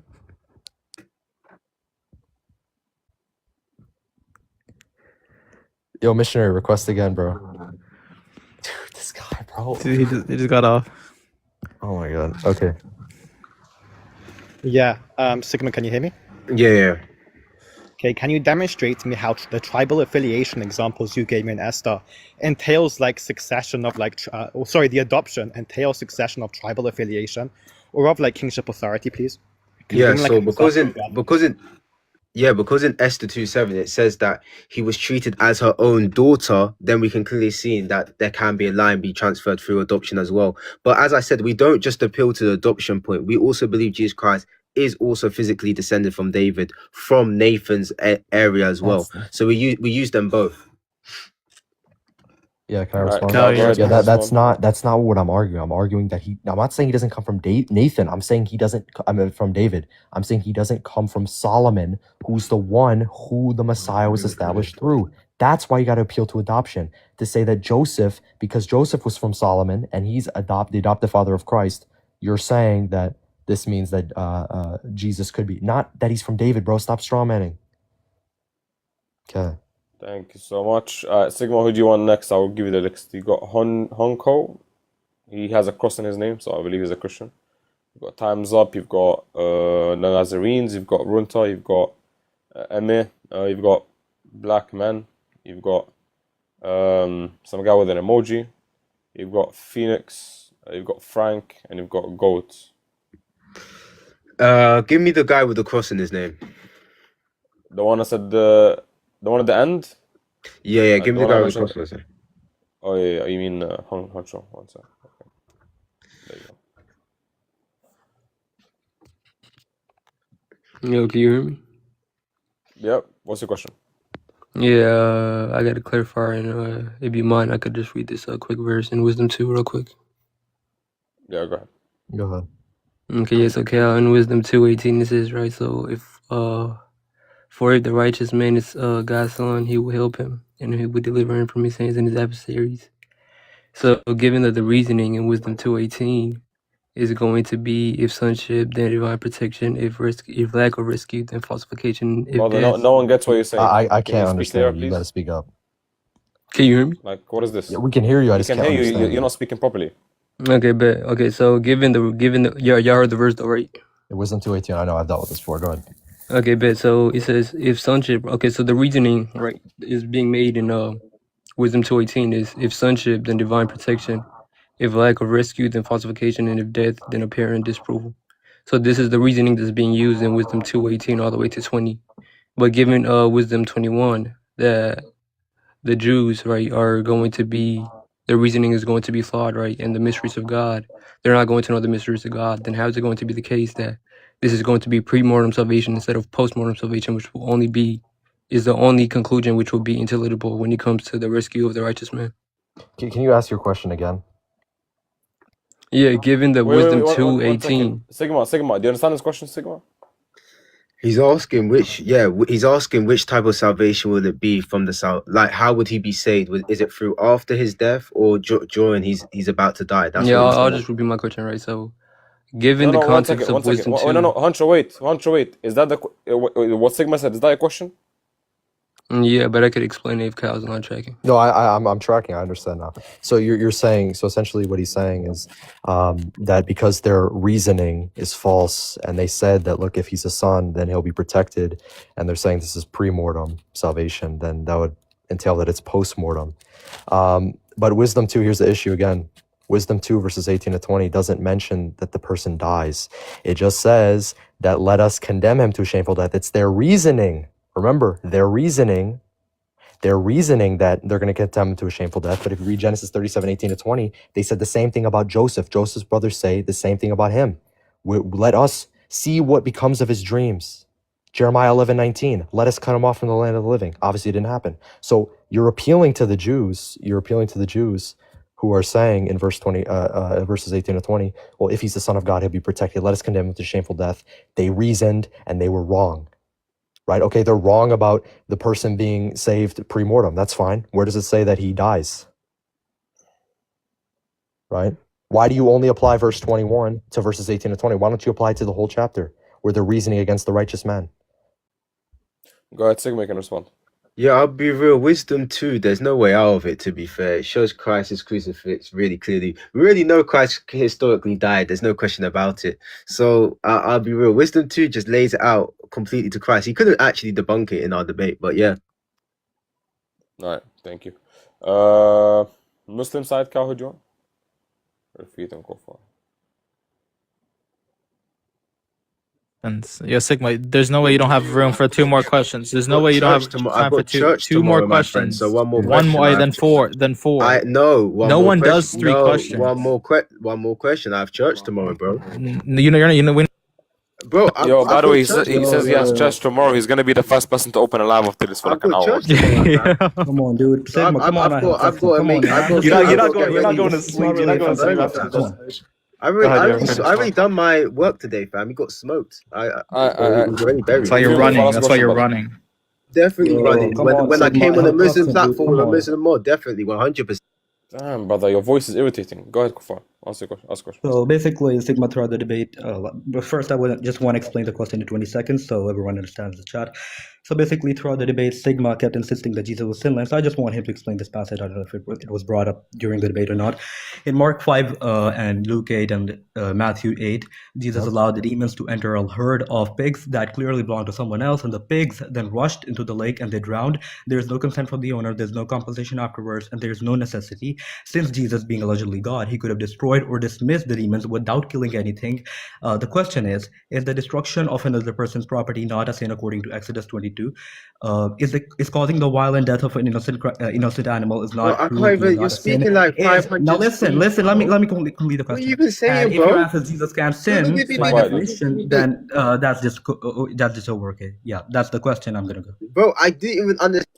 Stay This question quiet, for you. Sigma. Let me Yo, explain no, it. no, I'll no. explain Speaking it. One like, second, Kaka, I got this. Yo, let me mod the debate, dude. Stay quiet. All right, let me explain Now, this question. refuting Kufar. Go just slowly repeat the question so Sigma can understand it, please. All right. So my question is, so I'm just going to explain the question in 20 seconds. Throughout the debate, Sigma kept insisting that Jesus was sinless. So in Mark 5 and Matthew 8 and Luke 8, Jesus allowed the demons to enter a herd of pigs that clearly belonged to someone else. And then the pigs, they rushed into the lake and they drowned. So there's no consent from the owner about the pigs. There's no compensation afterwards. The owners got scared and they ran away. And there's no necessity. Since Jesus being God, he could have destroyed or dismissed anything without killing the pigs. Now the question is the destruction of another person's property without the permission not a sin according to Exodus 22, is causing the violent death of an innocent animal, not cruelty? And if your answer is Jesus can't sin by definition, then that's just stupid. Bye. bro, I don't think Jesus Christ has sinned here at all. I think this is terrible because the pigs are demon possessed. They're already impure pigs. They're demon possessed. And where do pigs even have like a soul or anything? So of course he hasn't sinned. Like, I'll be real, they're demon possessed, so it's fine for them to die. I don't know what you're on about. Can I respond to this?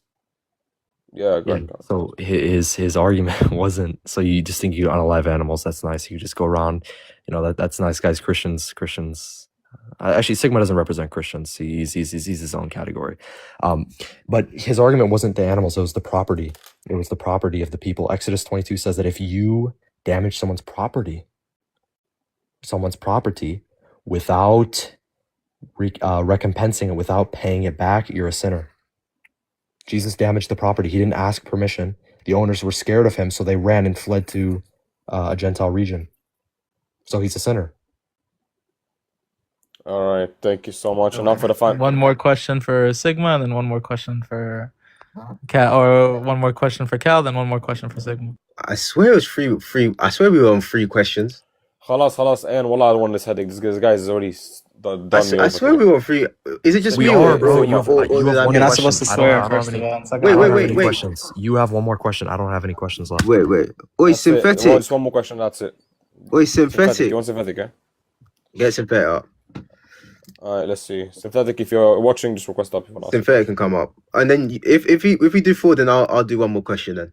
No. Synthetic, We're come on. doing So 3. We're doing 3 now. wait. You got church tomorrow. Cow, wait, bro. Cow, please. So Sigma, you okay with one more question each? What? Wait. So how many have we done so far? 2, right? I'll bring synthetic No, now. 3. Pay attention.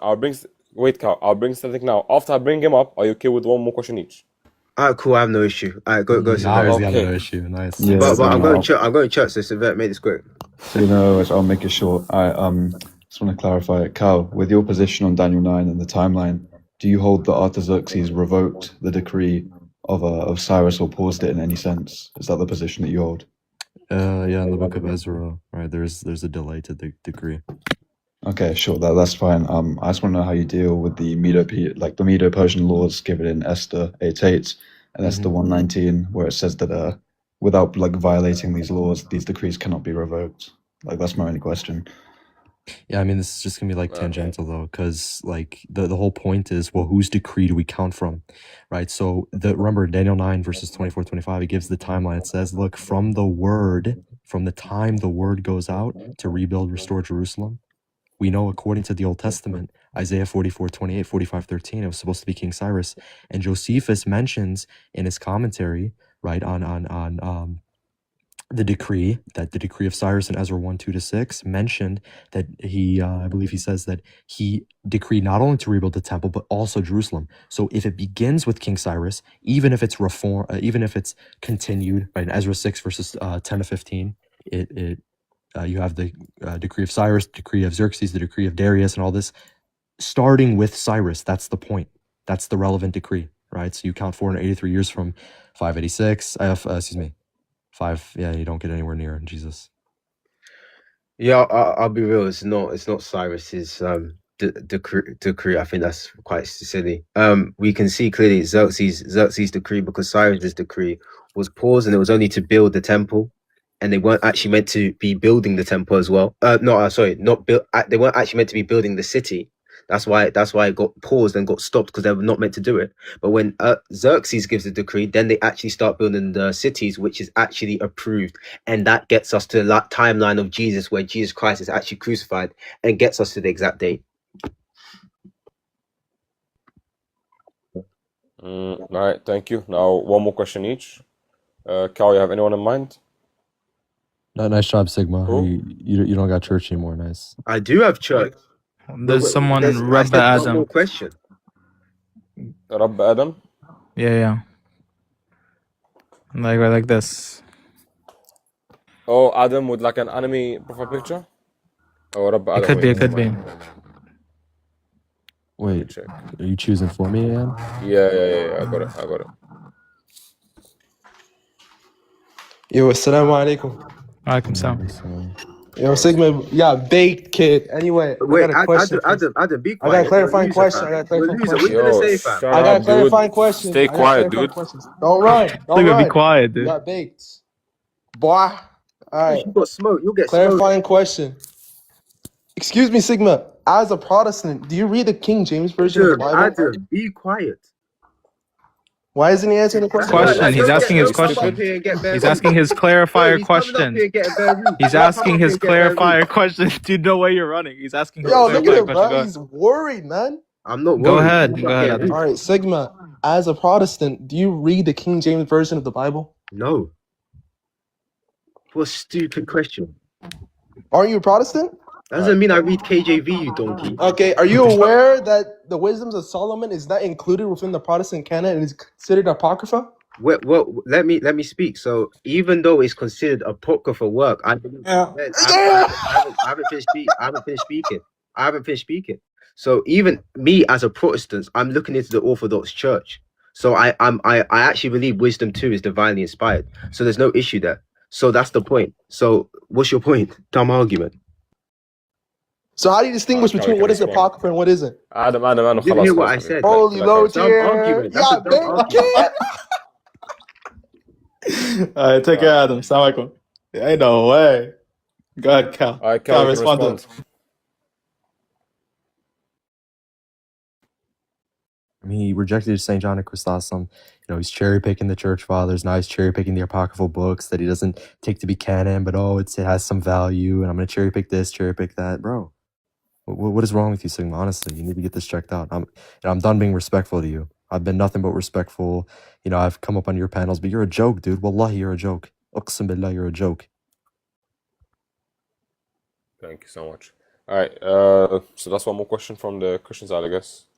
And that's about it, finally. Sigma, you have Z, he's a Christian. And then you have Emir as well. Bring up Z. All right, I got you. Where's he gone? Z, if you're still watching, request up. He's gone.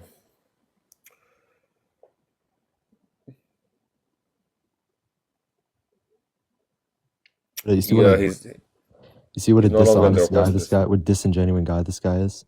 He knows because his boys probably messaged him. Look, and see, Where left. did he go? His boys probably messaged him. Oh, yo, let me up. All these kids yapping in the comments. Cal got cooked. They don't even know any of the arguments. They wouldn't even know anything they don't know anything I'm saying. They can't track, right? Yeah. And Sigma is so disingenuous that he extends it to 4 suddenly, randomly. Why? Where is he going? I'm so confused. He disconnected. Dude, he ran away. He thought he didn't want to get pressed anymore after that. He don't want anyone laughing at him when he's on the stage. Dude, he just admitted he's a Protestant, and he mocked and ridiculed and belittled the King James. What the hell? Who's reading that? And then he doesn't even know. He did. Doesn't even know the Wisdom of Solomon isn't even in his canon. Guys, Sigma's not on the request list. No is even in the viewer list. So he just left the debate. Sigma, I mean, TMA, wallahi, I'm so sorry I made you do this, bro. I'm so sorry. Bro, just to be clear, I even told Cal that there's no way I'm modeling this debate, and I knew it because this guy is literally he's hot-headed. He's hot-headed, he's slow, he's obnoxious. You know, he flaps his gums like Ian says. So I had to take it because obviously people came in to watch the debate, so I had to mod it. But it Assalamu was a pain alaikum in wa the. rahmatullahi wa barakatuh. Yo, wallahi, yo, oh my god. I can't believe it, bro. The wisdom thing and the St. John Chrysostom thing, bro. Oh my god, bro. All right, I guess that's the debate over. You guys can join the panel for back and keep the panel open for me. I don't mind. If you want to take any more guys, can we change the layout? Christian Cope, Barakallahu Feek. And we can take a few guests if anyone wants to come up and discuss. No issue. And if you got some time, also we can stay. I'll stay for a bit. Bro, ain't no way. Like, kept appealing to like Islamic literature, and like that's gonna help him like supplement some of his views. His whole cross exam was asking about Islam, bro. I've never seen someone more slow in my life. Oh no, you know what? The guy next to me is more slow. Never mind. Amir, what do you want to say, bro? Go ahead. So I was watching the debate, and you didn't really answer Daniel chapter 9 when it says that the Messiah will come before the destruction of the second temple. You want me to just give me a second? this Can argument? you just mute real quick because there's echo when everyone speaks. Okay. What did I not answer about Daniel 9? Do you even know what Daniel 9 says? It says in Daniel 9, chapter 24 to 27, it says that 70 weeks are determined for your people and for your holy city to finish the transgression, to make an end of sins, and to make a reconciliation for iniquity, to bring an everlasting righteousness, and to seal up vision and prophecy, and to anoint the most holy. Know therefore and understand that the going forth of the command to restore and build Jerusalem until Messiah the Prince. So before Messiah Prince comes, the Jerusalem temple would be built, correct? According to Daniel chapter 9, verse 25. No, it'd be destroyed. No, it says it'd be restored and built. Oh, I thought you meant it'll be built. So before Messiah comes, the temple would be built, correct? Yeah, obviously. Okay, so it says here that then if the temple was built, if the temple was destroyed in 70 AD, that means that Messiah must have come before 70 AD, correct? Yeah, obviously. Okay, so who is the Messiah that appeared in the first century, according to Daniel 9? Who's the Messiah? Yeah. How do you know? Who's the person that claims to be Messiah? Yeah, hold on, because Amir thinks he's smart. I'm gonna destroy this argument. Do you know what the definite article is for HaMashiach? Wait, does it matter? Because you don't know Daniel. Does it matter? It doesn't say. It does matter because it doesn't say HaMashiach. It says Mashiach. So that's because Messiah. No, right? Anointed one. Mute your mic. See, I'm sick Bro, of you're this getting pagan. baked right now. Billah, I'm sick of this pagan. Mashiach means Messiah, so no, you could see, right? Mute up, dude. Okay. Mute up. Drop this guy. Mute this guy. So we're gonna. Okay, I'm gonna mute. All right. There's a difference between HaMashiach and Mashiach because Cyrus is called Mashiach in Isaiah 45:1. All prophets are Mashiach, Psalm 105:15. HaMashiach is used in the book of Leviticus, the anointed, the Messiah. It doesn't have a definite article, the, so it can be any anointed one, okay? It could be Onias III, who was the high priest in around 116, who was cut off. The point isn't who's the Messiah who comes before. Who's the Messiah who comes before? The point is it Jesus? Does he fit the criterion? Did Jesus seal prophethood or vision? Or in Acts 11, 27, 28, Acts 15, 32, Acts 21, 10 to 12, are there prophets after Okay, Jesus? are you going to monologue or can I respond? Are you going to monologue? I'm a monologue. I talked for about half as... You talked for 2 minutes, dude. That was... You did. Now can I respond? Because now can I respond? Because now let me destroy you because you just lied. Mashiach means Messiah, the anointed one. Yeah, Cyrus was Cyrus building the temple or not? Yes, Isaiah 45:13. Okay. If Cyrus built the temple, it says that the Messiah will come and the Messiah will come when the temple is restored in the first but the temple was destroyed in the 70 AD. If the temple was destroyed in 70 AD, the Messiah must come before that. All right. If Jesus is not the Messiah, then Christianity is false and Islam is false. Okay, so Amir, Correct? Okay, okay. Amir, So Amir, shut I'll your dumb, concede. shut your pagan Okay, ass okay. mouth up. I'll Shut your pagan ass up. concede It's Christianity is not false false. if you concede Islam is false because You Jesus is concede, clearly bro. the Messiah according to Daniel chapter 9. Okay, You let me stupid. How does destroy this this make argument. Islam So false? he didn't Wait, understand my wait. point. It So makes your kick this religion pagan. false We'll let you because kick this Daniel pagan. Kick this chapter pagan, or I'm 9 gonna curse him. Wallahi, I'm says, gonna curse him. Kick him, wait, he's please. getting baked, so he's got to How am curse. I Look at getting that. baked? He's You're a getting baked right blasphemer. now. You So he has to blaspheme the curse. You blaspheme This the is the past, akhlaq of the Muslimin. The This is the akhlaq of the Ikhlaq, Muslimin. ikhlaq. Yeah, Are you this is stupid? the behavior of the Kick him. Muslims. Kick This him. guy's a Kick He's him. definitely getting like a Kick baked. him. Now he has to curse. Kick him. Dude. I said I'm gonna curse you if you don't leave. I don't Because have again, full, bro. I would have kicked Why are him you by getting now. I baked? have So full. why kick you have to him. curse? Kick him. Yeah, What do you Why? want? Why? See, he's getting. How am I gonna make? He interrupts. Chill out, He come on, yaps. He doesn't know his Bible, and he blasphemes. Don't think I don't remember you, Amir. Okay. My point wasn't Cyrus is the Messiah. You actually lied. Masih, what is it? Mashiach means anointed, not the anointed. That's what you're not understanding. And what decree do you come from? If you come from the decree of King Cyrus, because King Cyrus is the one whose decree, according to Isaiah 44:28, 45:13, is to rebuild the temple and Jerusalem. That means 483 years from Cyrus's decree gets you nowhere near Jesus, gets you closer to Onias, who is another anointed one. No, okay. Good stuff. Is there any questions you want to come up and discuss? We have Ayan, we have Kaon, we have Adam as well. If anyone can do better than Sigma, then feel free to come up and discuss. No issue.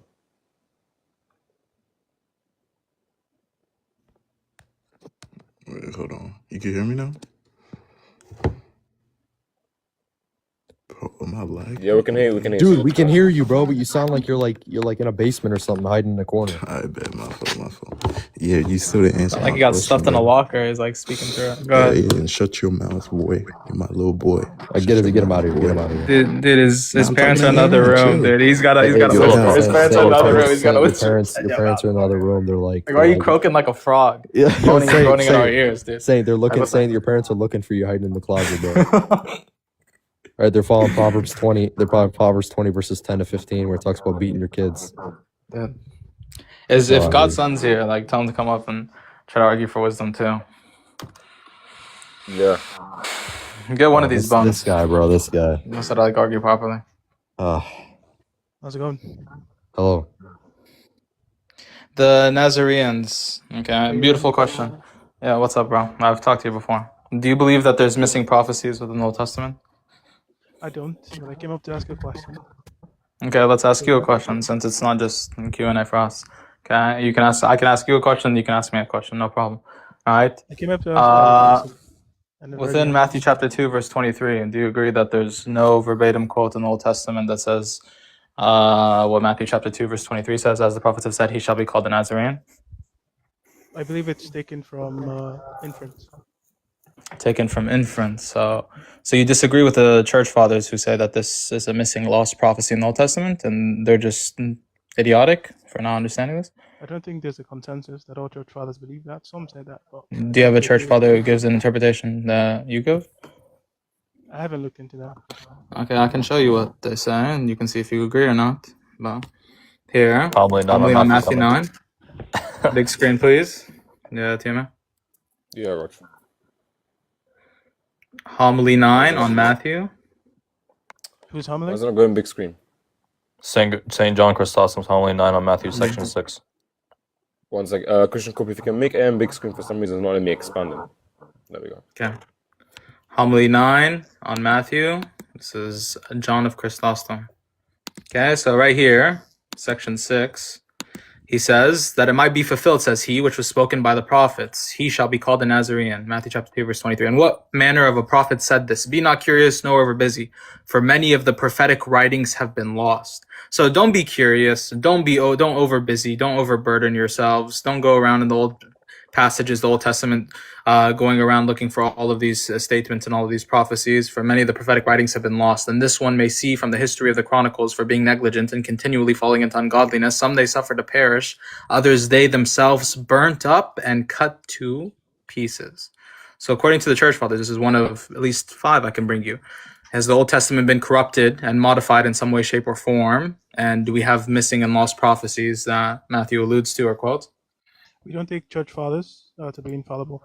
We take the apostles. That wasn't an answer to my question. I said according to the church fathers. I didn't have to take his statement as That's true. So Was he like pulling it like from his butt or something? What do Yeah, you so you think just he's made it doing? up. no, I don't have to agree with his statement. So you disagree. So just to be sure, you disagree with John of Chrysostom. You also disagree Yeah, with that's Jerome. You also disagree with Justin Martyr, and you also disagree with Irenaeus, and you also disagree with other fathers as well. Correct? yeah, that's my position. And can you show how they went wrong in this interpretation? Can you get the Matthew chapter 2 verse 23 from anywhere in the Old Testament? I don't have to. I came up to ask a question. If Okay. I've made my Okay. position clear, right? So you don't have to substantiate. So you don't have to substantiate a view that you uphold that Matthew is quoting the Old Testament correctly, and it's an inference drawn from the text. What text is this inference drawn from? I didn't have to entertain that conversation in depth. That's not how it works. That's not how it works here, dude. We didn't say this is a Q&A section, guys. We said we're gonna discuss with some Christians who come up, so I can ask you some questions and better understand this, right? Whenever you ask me your questions, I'm gonna answer exhaustively to the best of my ability, and I'm not gonna dodge and say, "Oh, I don't have to answer this. I don't feel like it." I'm not gonna go like that. Okay, I'll answer your questions exhaustively. I have answered your questions in the past exhaustively. I literally gave you some homework assignments. I like, to be honest, dude. Like, I don't think you're like a debate-worthy opponent. You're someone who we educate. That's fine. That's fine. That's why I have a specific question. I'd like to. The Nazarene, let me make it very clear. 1 second, Ian. If you have no motivation to answer his question, Ian has no motivation to answer yours. No, Let's no. be very clear about that. So he's. Yeah, what if I show the same energy? So I'm a runner. So what did you say? That's me. Go ahead. You can ask your question, bro. You brought up an opinion. Or Why are they all feminine? Why can't they speak properly? I'm so confused. Exactly. A little more like. You brought Guys up got to a speak like in a manly I'm a like. church father. Hey, and do you want to answer this question? Or should we move on? He can ask this question. Go ahead. Okay, what is the Torah from the Islamic position?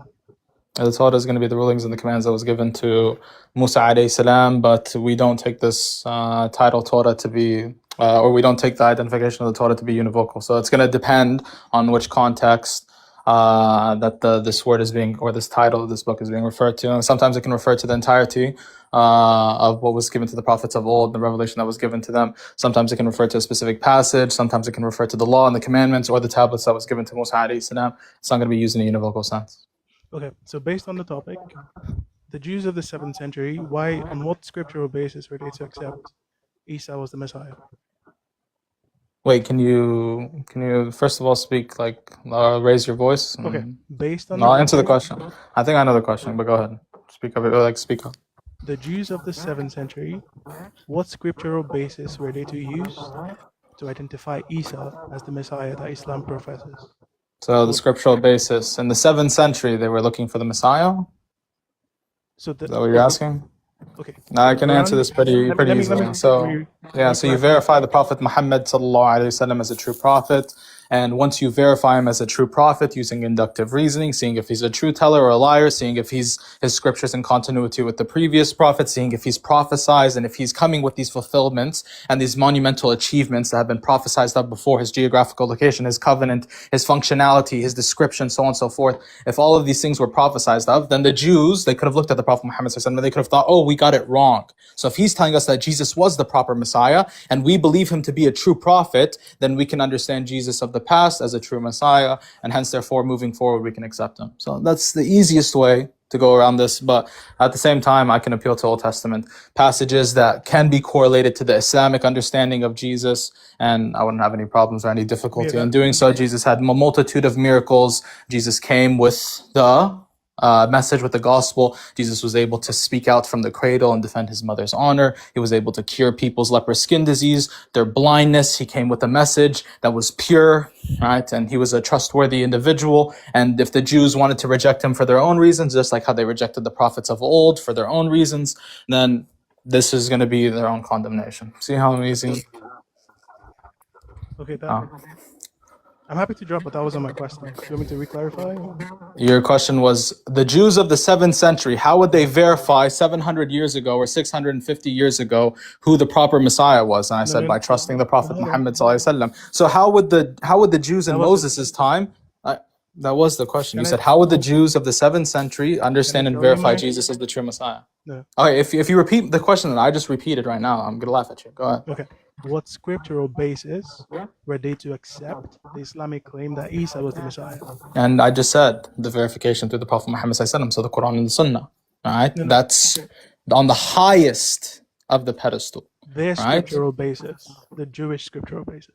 The Jewish scriptural, what scriptural basis should they have abided by? You're The asking me. scriptural basis that they apply to the Prophet Muhammad will be in succession applied to Isa that he preached to be the Messiah. That's what it is. Sorry. Stay on hush, buddy. Remember, I Pretty started simple. by asking, what is the Torah?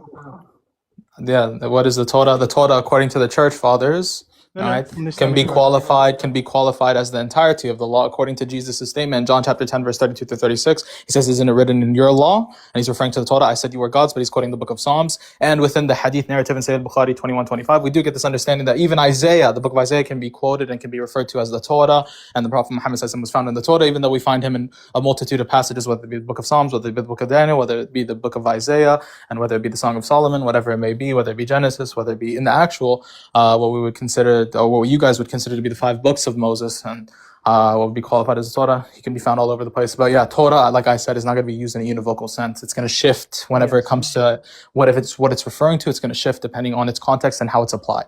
There was a Torah that was revealed to Moses. There's a Torah that was the Jews had in their hands in the 7th century. That's not going to be an identicality, the same Torah that Musa alayhi salam had within his hands and what he was preaching. It's going to have some similarities. It's going to have some similitude in commandments and laws and decrees and prophecy, whatever it may be, and stories and warnings of the day of judgment, so on and so forth. But it's not going to be used in a univocal sense, as I've clarified, as I've stipulated. But you see how I come with actual exhaustive answers, right? And I can actually educate you on some things. Well, you just say, I choose not to indulge or engage in your question because I'm a dishonest Christian who doesn't care about learning the truth, who doesn't care about anything to do with my religion. Rather, I'm coming here to poke some holes in y'all's faith. Nice. So go ahead, continue.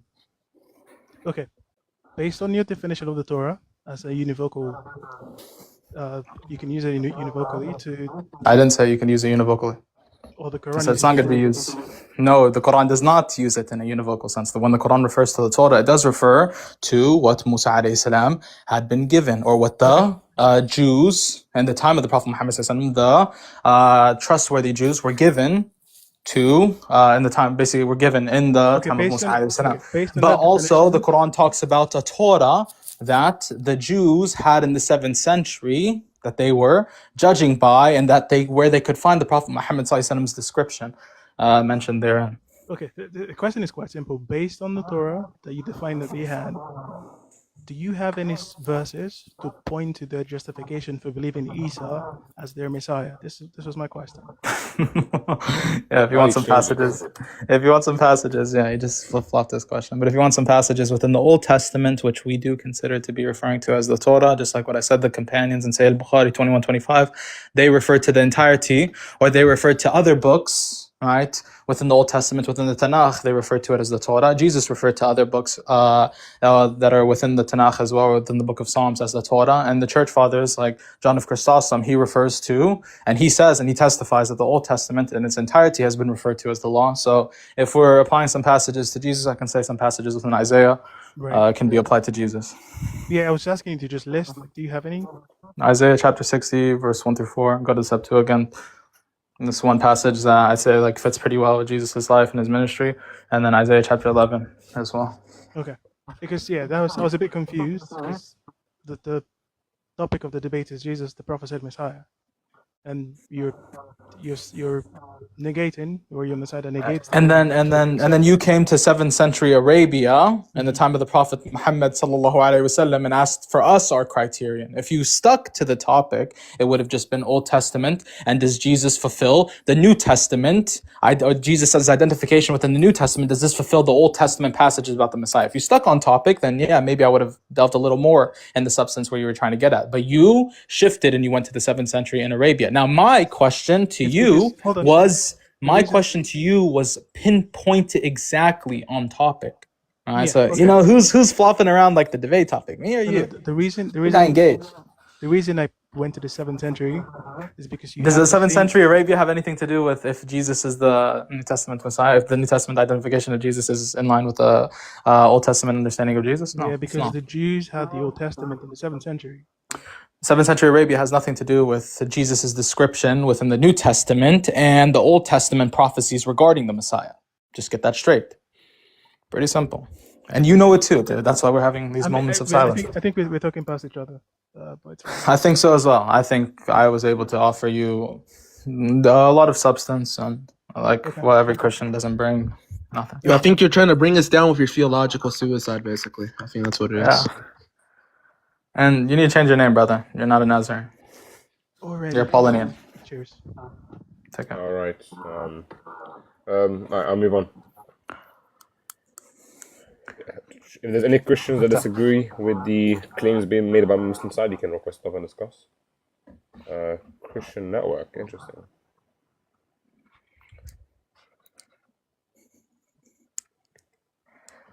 شكلك تعبان يا تيمان. You look tired.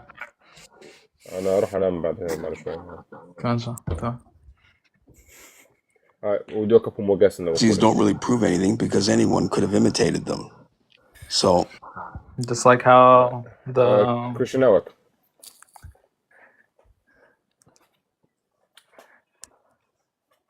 Christian network, you're on stage. Morris, can you reduce your volume? Sorry, can you? Bro, speak up, bro. Speak up. Here we go again, bro. Here we go again.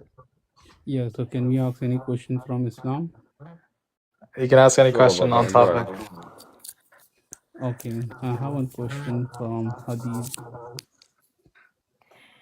Go ahead. What's your question? Yo, I'm feeling like Donald Trump when the Indian report. Read it. There was a man. Yo, I have to flip my screen. Give me one moment. Wait, and just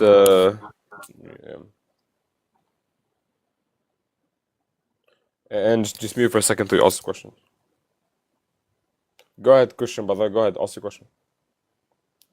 Read, brother. Read.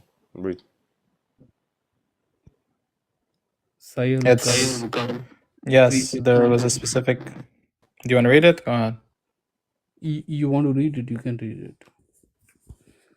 There was a Christian who embraced Islam and read Surah Al-Baqarah and Al-Imran, and he used to write for the Prophet Muhammad sallallahu alaihi wasallam. Later on, he returned to Christianity again, and he used to say, "Is this hadith you're referring to?" Yes. Okay.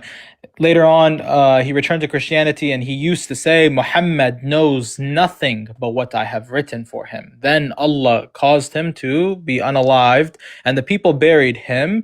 But in the morning, they saw that the earth had thrown out his body. They said, this is an act of Muhammad and his companions. So the people, they accused Muhammad ﷺ and his companions of going around and digging up this man who apostated and went back to Christianity. They said the companions, they dug up this guy's body and they threw it out, and they're acting like this is an act of God, right? And then the next day, they again dug the grave deeply for him. But in the morning, they again saw that the earth had thrown his body out. They said, this is an act of Muhammad ﷺ and his companions. They dug the grave of our companion and threw his body outside of it, for he had to run away from them. They dug the grave for him as deep as they could, but in the morning they saw again that the earth had thrown his body out. So they believed that what had befallen him was not done by human beings and had to leave him thrown on the ground. So first of all, right, a very beautiful ending to this hadith, because even the people who thought at first it was Muhammad ﷺ and his companions, they soon realized that this was an act from God, and God allowed for the earth to vomit this person's body. His body wasn't gonna stay within the soil. The earth kept vomiting his body. So do you agree that something supernatural was happening here? Because you're not gonna just pick and choose from this hadith and say what applies to this specific individual and what doesn't. Do you believe that something supernatural was happening here and that God or some sort of force was physically removing him from the soil within the ground? Yeah, of course you can. But can you answer the question? So my question is, So you're not gonna answer the question. No. Yeah, there were 2 chapters written by this man, and if Islam was so beautiful, he left Islam and he became a Christian. And just until he answers. And he said, Muhammad knows nothing except what I have revealed to him. And then he left Islam and he becomes a Christian. Do you hear something like this? Anybody who was wrote Bible, and he left the Christianity, because I heard Yes. there are two authors from who wrote Quran and then they left Islam. This Nice. guy was one, and there was another guy who left Islam who was the author of Quran as well. This person wrote two chapters which was around 30% of Quran, Okay. and then Very he simple to says deal with. he left Very Islam. simple to deal with. Let's deal with one If objection at a Islam time. was so Let's deal beautiful, with one objection at a time. the author Okay. himself left Islam. No, the author himself, Allah left Islam. The author of the God left Quran, Islam. the God author, left Islam. So first of all, the author and a scribe is two completely different things, but the language barrier is there. So I'll put that on your Hindu parents. Okay. So first of all, whenever it comes to a great multitude of individuals apostating from a specific religion, it doesn't necessitate that this religion is false in any way, shape, or form. Do you agree that the disciples, they apostated in John chapter 6, verse 60 through 66, after Jesus said, "Come eat my flesh and drink my blood"? Did they apostate in a great amount when Jesus said this? sorry, come again with your last statement. Okay, there's the stun locking. Whenever Jesus told the disciples and told his congregations that was walking with him, that believed in him, that had followed him, that had witnessed his ministry, whenever he told them, "Eat of my flesh and drink of my blood," all right, and then you'll have eternal salvation, just like what we see from the cult of Mithras, all right, just like what we see from the cults of Dionysus, just like we see from the cults of Osiris, the whole eating of the flesh and drinking of the blood of these specific individuals who are deemed as paganistic gods. Jesus says this in John chapter 6, verse 60 through 66. Whenever he said, "Eat of my flesh and drink of my blood," did many disciples and many individuals apostate? When you say what you mean by many disciples They apostate, apostated. See how your argument is horrible? This guy like Okay. So so does it mean if a group of people apostate, or one or two individuals apostate from a specific faith, and then they go on to denigrate that faith, does that mean that the faith is false? no. Okay, so two scribes or two people who lived with the Prophet Muhammad ﷺ, who used anecdotal and emotional reasoning and were losers and were hypocrites and were too lazy to keep up 5 prayers and were too greedy to give zakat and were too lazy to keep up any sort of fasting. These Right? If two these people people, apostated, I don't grant that their reasons these were people true are and author justified. of your Just like how you Quran. don't grant, wait, be quiet. These people Just are like how you author don't of your grant that these Quran. people, okay, so you can say that their They said reasons were Muhammad justified, used okay, and I nothing. can say that the Jews of the first century who were following Jesus, their reasons were justified in leaving Jesus and apostating after he said, "Drink of my flesh and eat of my blood." But that wouldn't make the faith necessarily false, just like how it would make Islam in any way, shape, or form to the slightest degree. It wouldn't even scratch the surface of it, showing any falsehood The amongst the people who were religion of Islam. leaving, the people when Jesus was preaching, when they were leaving, they were not the author. Your This guy's author speaking of he's Quran under the has water. left. He said Muhammad Yeah, used this guy's nothing. drowning in He's under the water. cow diarrhea. He's under the water. Yo, since he likes talking about scriptural scribes, are we aware of the passage in John 8 considering the story of the adulterous woman? So I just wanted to share something about it. There's a P66 fragment, one of the earliest papyri for the New Testament, and apparently scribes deliberately would omit the story in fear of their wives committing adultery. So let me show off the thing real quick. So here, take a look at this manuscript right here. There's a dot Let right me here, expand. considering P66. Right here, a dot. And if we go look closely, here we go. So here's scholar on this story. The famous story of Jesus forgiving an adulterous woman that appears in 753, 811 was not original to the ancient gospel. It does not appear in the earliest manuscripts and clearly was a later interpolation. Its earliest attestation seems to be a reference to Papias' exposition paraphrased by Eusebius of Caesarea. He also presented another tale about a woman who has been accused before the Lord of many sins, a tale the gospel of the Hebrew contains. So we don't accept this story because Papias here only explicitly states that this woman committed many sins, but this story specifically about the adulterous woman. Eusebius apparently did not know the story from copies of the Gospel of John known to him. This section of Gospel of Hebrews no longer survives. Problematic. Boom. Come on, guys. Let me check the requests. So, Yeah. the Augustine quote is funny, but sorry. you didn't get it yet. And Augustine saying that people were taking this out of their Bibles, and like they didn't really care, they didn't mind. So they knew it was like some fabricated ass passage. خلاص إخوة, I'm gonna call it here inshallah, just so I can save the live and send it to whoever needs to post it for the debate. Everyone make sure you follow Ian, make sure you follow Adam. Barakallahu feekum. Thank you for coming up here and thank you for staying. Why you leave it out, And Basil? everyone else. And follow Basil as well. No problem. Can't forget Basil. Okay. Barakallahu feek, Tina. Assalamu Allah bless you. alaikum. Take care. Assalamu alaikum. عليكم السلام ورحمة الله.